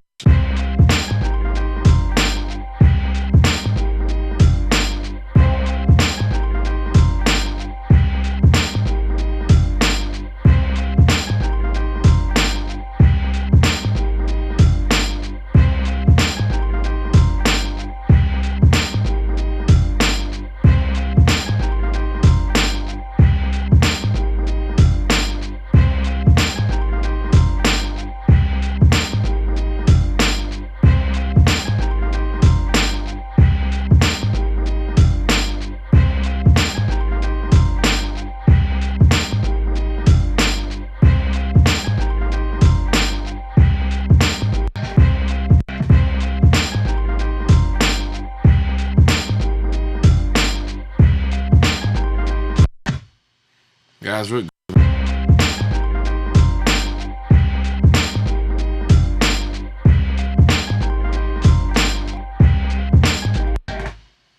and we got this sample right here. Let's get this right. Now this is one that I got from one of my Maschine expansions. Couldn't remember which one. Give me a second here. Switch this around. Here we go. It's real smooth. Like, once again, ear candy. Check it out.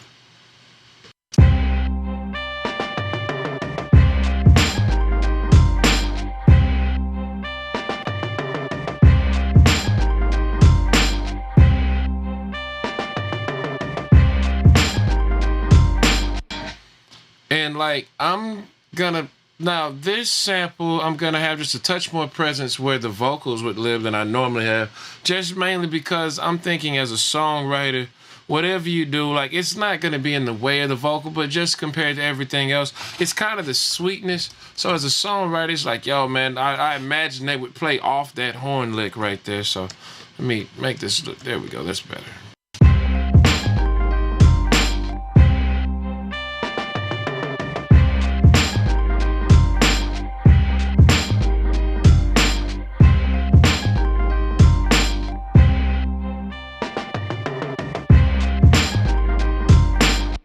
Nice, guys. We are about there. We got another one. Let's get this guy in here.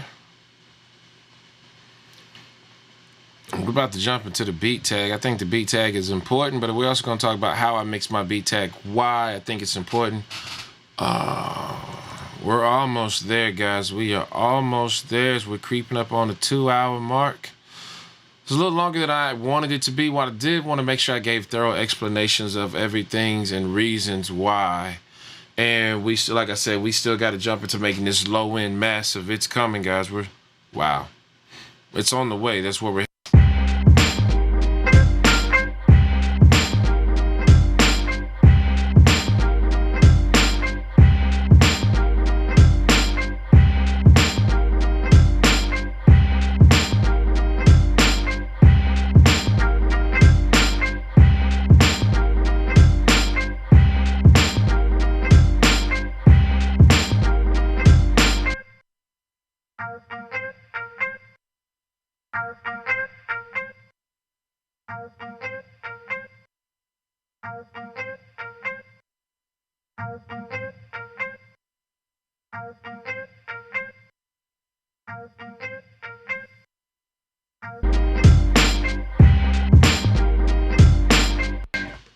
Now, because I same thing, like it's got a little reverb to it, I want to make sure my level is right, and I want to bring some of that.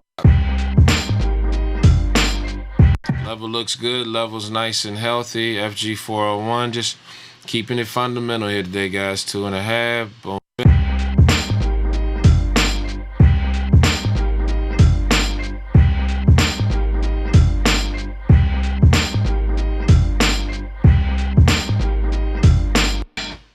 Alright, so let's loop the full hook section. Well, no, not the full section. Let's get our beat tag in. This is how I feel about beat tags, alright? And this is just my opinion. First of all, I think as a producer, whether you're online leasing or you're burning them to CDs and giving them to people at shows, I don't care how you're doing it, get out there and hustle them. I think you should have your beat tags in your beats. One is just part of your signature. There's different artists. I used to draw a lot when I was younger, and I don't remember all the details, but something to the effect of, I think part of Homer Simpson's haircut was the artist's signature, or was it Bart? I don't remember the details. Somebody probably throw it in the comments at some point. You can go look it up on Google, find the answer easy. So I don't see any harm in throwing a beat tag. I think when your beat tags are in the beat, if you do it right, it should not disrupt from the listening experience for the artist. Or even, like, because let's be honest, somebody's probably going to try to rap over the beat tag. I don't want to say, oh, well, but I do want to say, oh, well, because it's got all your beat tags in it. What I prefer to do, I like to make sure you can hear my beat tag, but I like to have it to where if somebody decides that they're just going to rap over it with the tags, that the song will still sound decent, because I feel like although they haven't spent any money with me, right, and they, they're doing their best to be quote shady, not even quote unquote, they're being shady, or maybe they just got it as a demo and they're gonna, so they may not be in shady, maybe they're just trying out the demo to make sure the shoe fits, if you will. I would rather they rap over the beat tag and it sound decent than they try to take the beat tag out or do something and it just ruins the beat. I would rather, so I'd rather keep it decent when you can hear it, but it doesn't interrupt the listening experience. And if somebody decides to rap over it, it's there.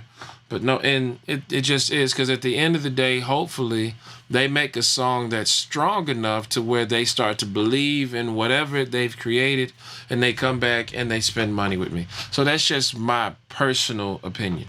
So anyway, let's get to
All right, guys, that feels good. Let's run the beat from the top. Let's listen to what we got.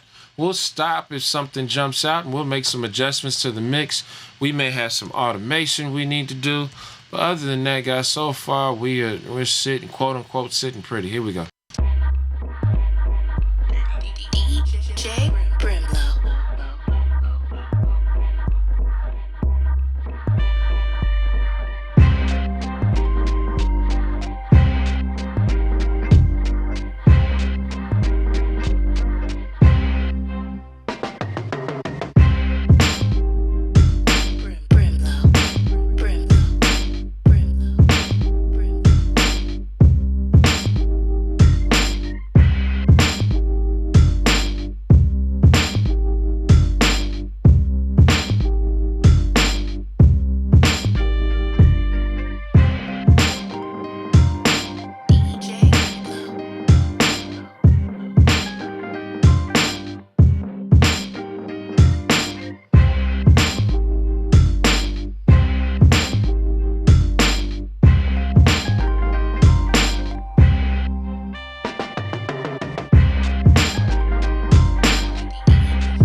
All right, guys, so let's get this massive low in. I've been waiting to show you guys this. So once I got my mix about where I want it, now I'm going to go back to this meter right here. Real important, guys. It's pushing 2 hours. Let's get it. Let's get it.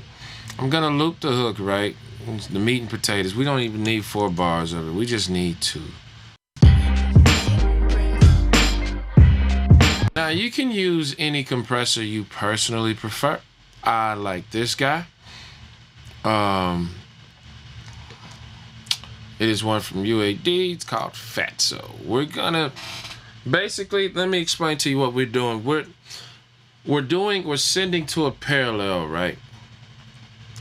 And we want to compress the behesus out of the signal. And we're gonna do it with the 808, the kick drum, the snare, probably our main sample. I usually run the meat and potatoes through it. That's usually what I run through this. Doesn't even look right. So let me make sure I'm gonna say this right. Let me find my startup setting for this. Which one is it? Is it this one?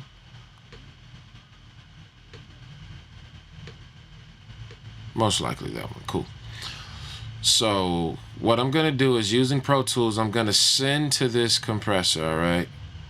I'm gonna set up a send stereo bus to what I call my crush bus, all right? I'm gonna bypass the plug-in. It's gonna be pre-fader, meaning that this fader signal level does not affect this.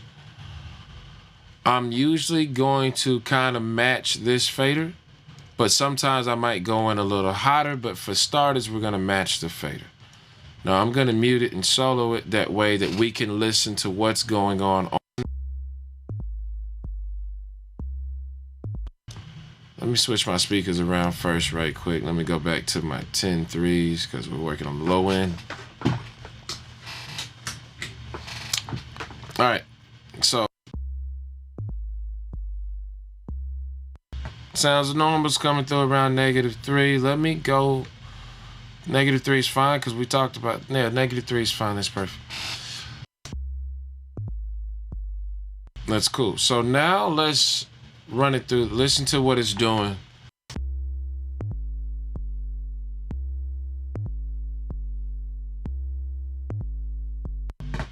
Just destroying it like it's...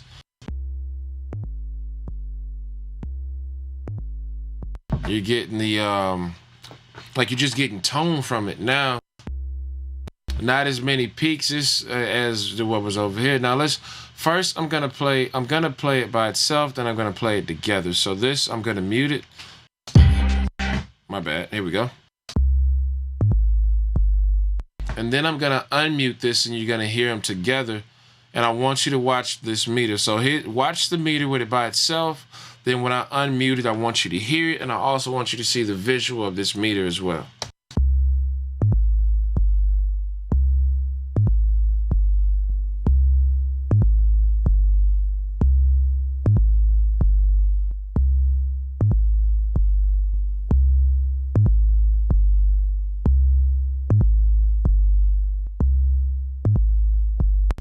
There's the meat and potatoes of our low end, ladies and gentlemen. And then you can adjust this fader on an as-need basis of how much of this you want. It's I'm gonna bring it in on a couple other channels. We're gonna match it up still the same. That's 3, so let's put it at about 3. And we'll adjust it if we want to kind of manipulate it, you know, like what we wanted to give certain emphasis to certain things. But let's see, let's say 11.7, that's close enough. We'll go over here to our Rhodes. It's carrying a track. It's at -20, so we'll do that. -20. Good enough. Now let me mute it. So cool.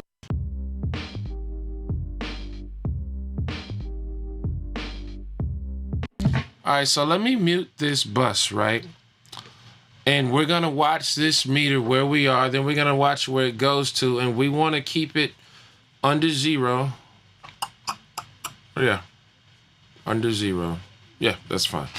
We're gonna stay under 0. No, my bad. This is going, yeah, we want to stay under 0 because this is going into our first plugin on the Mixbuss. All right. So we're gonna mute it, then we're gonna bring it.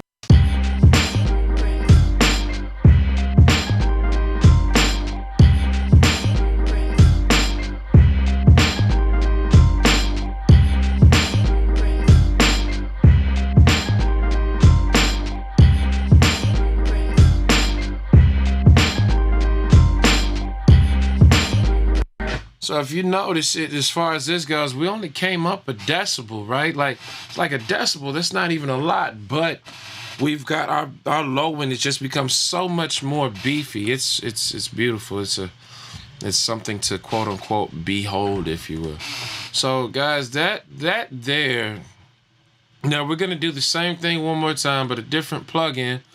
This guy here, and this time we're not going for low end. We're going for what I like to call the sweetness on the top, with the where's she at? There it is. Aphex Vintage Exciter from Waves. Once again, another favorite of mine. And same thing, we gotta we're gonna send some things that I just want to have that little extra sparkle on the top end. For example, like my piano. So same thing, I'm gonna play it before, then I'm gonna give you an after. Here we go. I like to match this as well. Let's see, 31, cool. Here's the piano.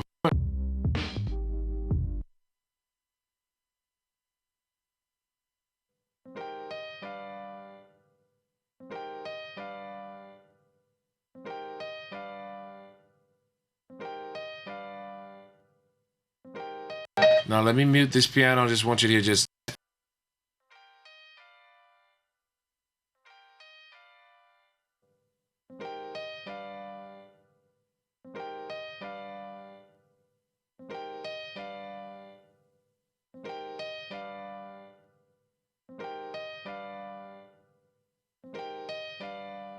So that's why I call it the bite, because I feel like it just gives it just a touch of bite. So things that I feel like can benefit from that would be this piano, would be this lead. The clavinet too. And same thing, I'm gonna kind of match the faders where they are, 28. Some things I like this lead, I know for a fact it can't run at the same level because when it grabs, I'll play it for it, let you hear it. When it grabs a hold of that synth on this thing, oh my God, it's practically too much. So it's like I want some of it, but I don't want the extra drama that comes with it, if you will. So let you hear. No, just be quiet, please. Just this.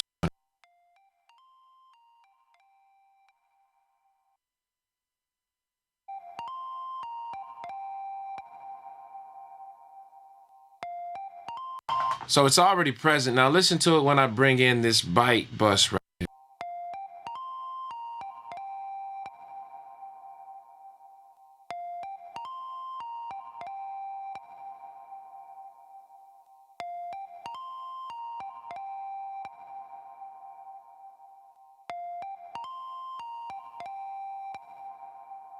So like it really, so you have to be careful when you're using something like that on sounds that kind of have that, you know, that have that timbre, if you will. So let's see, boom, bam. I'll throw it on the sample and pull it back just a touch, but it'll be cool. And now let's listen to it, guys. See what we got.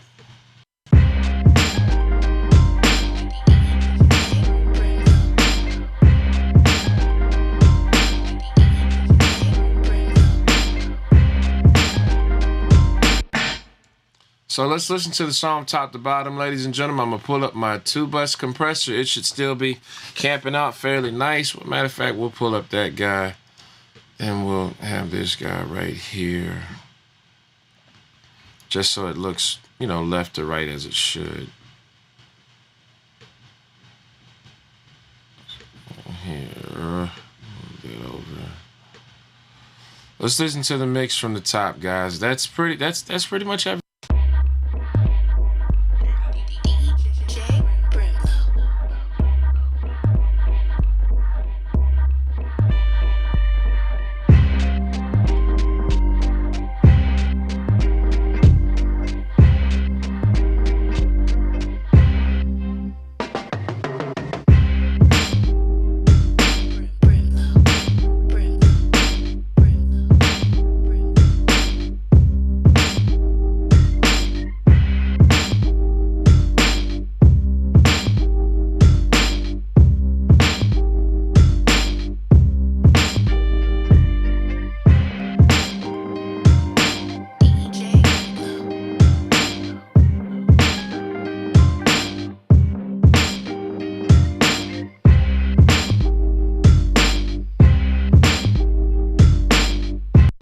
Now, I just want to say, now, if you were with me since the beginning, remember I told you if we worked low, we'd get, you know, the signal where we want it.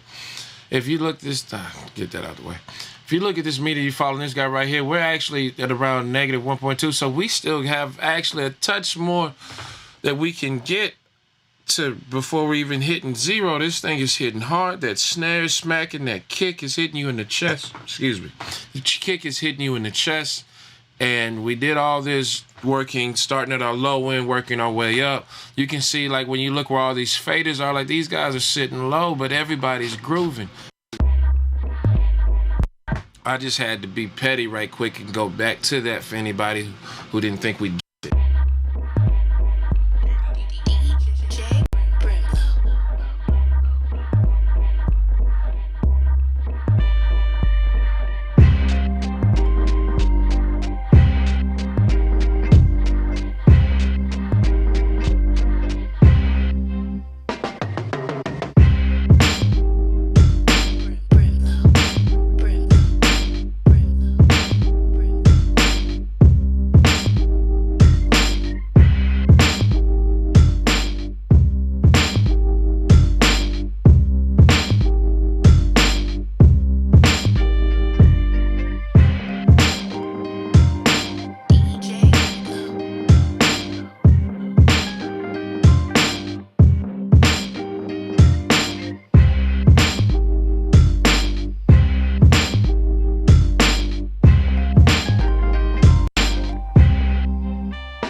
right, guys, so I'm going to finish this mix on the 2-bus for you since we're hanging out. We're in here, we camped out.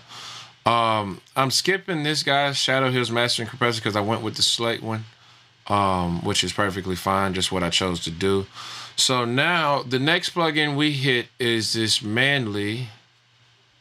Oh, I got these in the wrong place. That's fine. The next plugin we hit this guy's the Manly Massive Passive. It's calibrated at -18. Once again, now we're working. Now that we're on the 2-bus, we're focusing. We can close these guys because we're working out now. We need to make sure that the signal coming from FG Gray is calibrated at -18 because that's where this plugin is, and I want to use it as its intended use. Obviously, we see it's peaking, so we're going to use this trim plugin from Avid to bring the level down to. And we can go to the hook to jump right to that.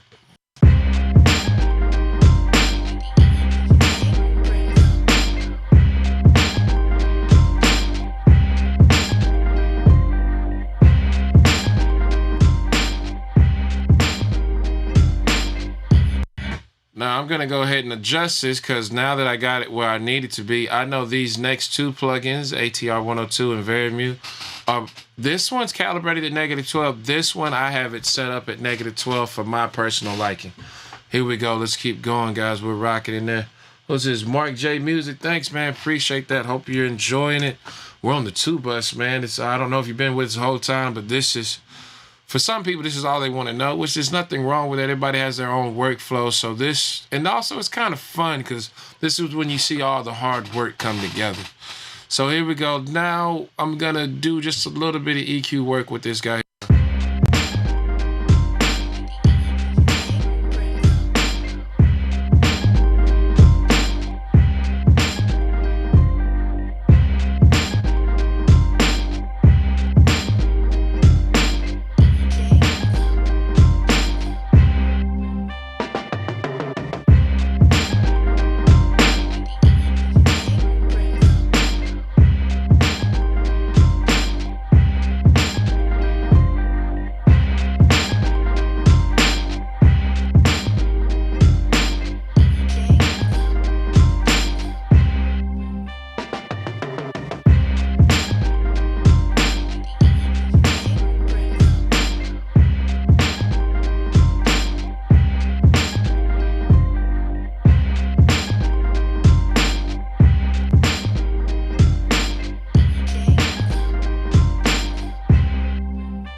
So the main thing I was listening for there with this high pass, if that 30 is hurting us or helping us. As far as headroom goes, I think it's helping us. Let's go 23, just not overdo it too much. And then we'll get a little boost there and make up some of that.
That's not bad. Let's keep going here. Here we go. We're going to rock into this.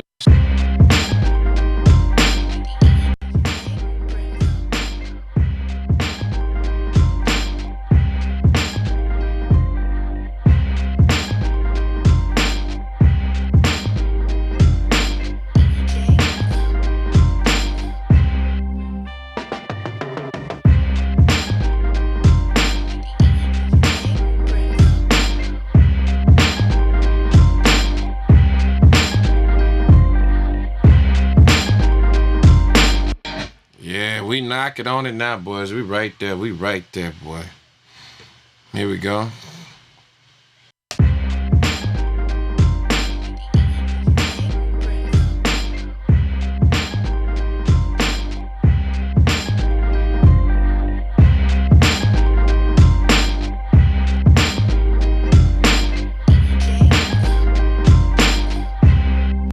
Alright guys, so now what I'm gonna do is this for this output, I'm gonna watch this guy, and I because we're in the digital realm, technically I could just crank this all the way up. This kind of goes back to my gain staging comment, because now that we're at the end of this, because we're not going into another plugin that's analog modeling, we are good. In the analog world, you could quote unquote, you could clip stuff, but you can't, obviously we can't do any clipping because there's nothing to clip.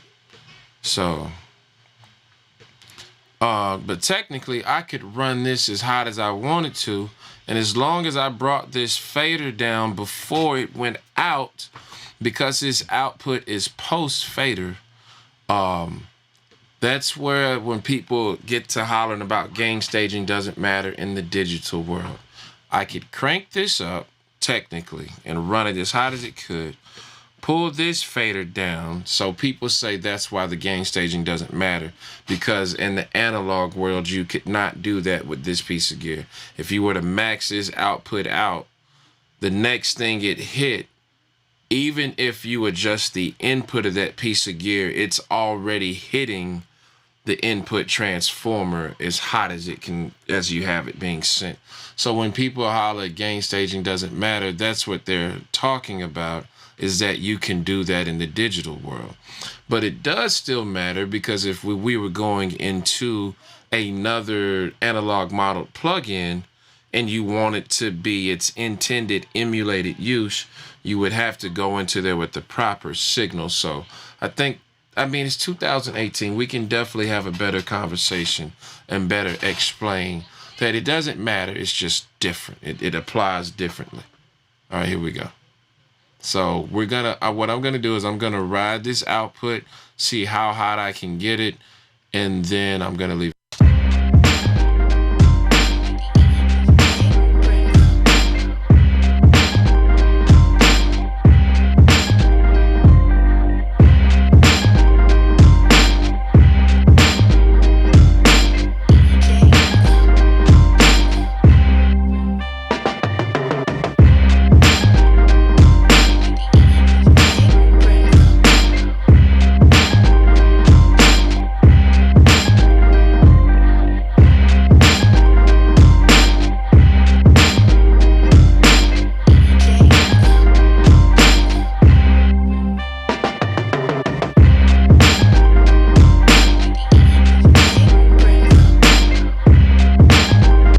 So guys, we got that signal at -9. We've got that there. I feel good about the amount of gain reduction.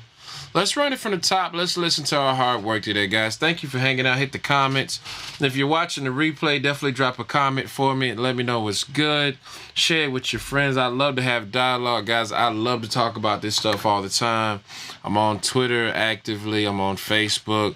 You can even catch me on Instagram. You want to, but we can definitely talk this up on Twitter all day at DJ brimLo across all social media platforms.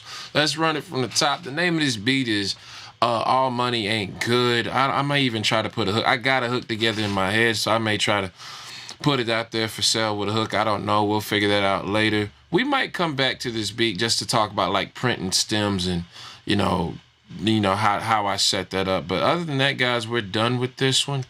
Run it from the top. Hope you enjoy it. Here we go. DJ brimLo.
Almost caught me slipping.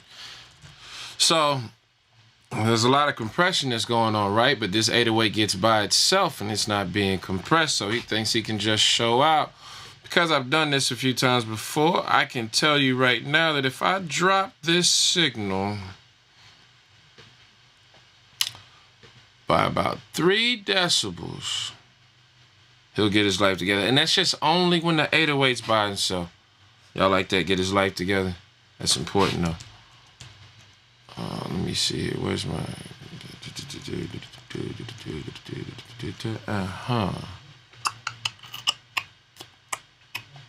Almost caught me slipping. It's close. So let's see. Let's drop that. No. You only need about 3. I'll go 3.6. Because I wanted to feel natural. We're going to do a fader drop right there. And we'll build it up about right here. And then we're going to do the same thing on our send. That's going to the parallel compression, remember? So, but we're going to drop it. No, that's the mute. We need level. Got to wrap this up, guys. We're almost there. I don't think I'm going to play the mix again. But I did want to make sure I at least mention this to you because I didn't want to short you. But that's important if you were listening. And if not, you can rewind the video. I'll even play that part. But right there, because there wasn't as much compression, because that kick drum's been hitting the whole time, triggering the compression, because that kick drum wasn't there to trigger the compression like it has been the whole time, that 808 was about to try to run away with the whole song. What we do right here, 5.7 then. So let's bring it down. Same thing here in the beginning. It's not as noticeable in the beginning because that's where the song starts. But it jumps out at you when you know you've kind of gotten the groove of the song, and then all of a sudden when this thing drops out and that part of the beat, the 808 makes his debut. Like, hey, I'm here. Sorry I'm late. And nah, bro, we not here for any of that. No, sir. Not about to have us out here looking like rookies and first timers. We've been doing this too long. All right, gentlemen. Yeah, so I'm glad that happened. I almost forgot about it, and I'm glad it happened during the stream so that I could show that to you so that you don't have the same issue. Who knows? Maybe some of y'all were looking at the sequencing like, yo, that's about to blow up in his face. Shout out to you if you already knew that was coming. So I'll play that section one more time. That way you can really hear the significant level change that I was just referencing. We'll start it at the end of the verse going into the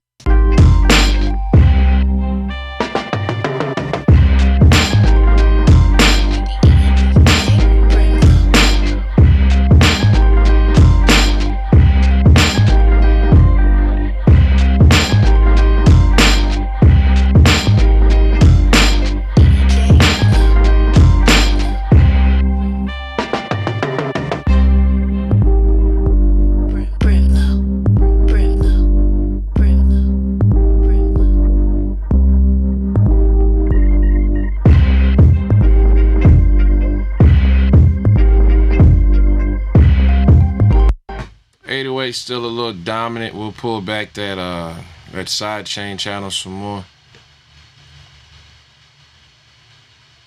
But you can hear it there. It's obvious. Guys, I about hit my limit, my cutoff point on this mix with 2.5 hours. So definitely drop me any questions if you got them. I'm going to have to boogie here on this one. Actually finna go DJ a little bit. Got to keep the lights on, gentlemen. Let's see what it takes, though. I'm really curious to see what number we got to hit to get this right. Here we go.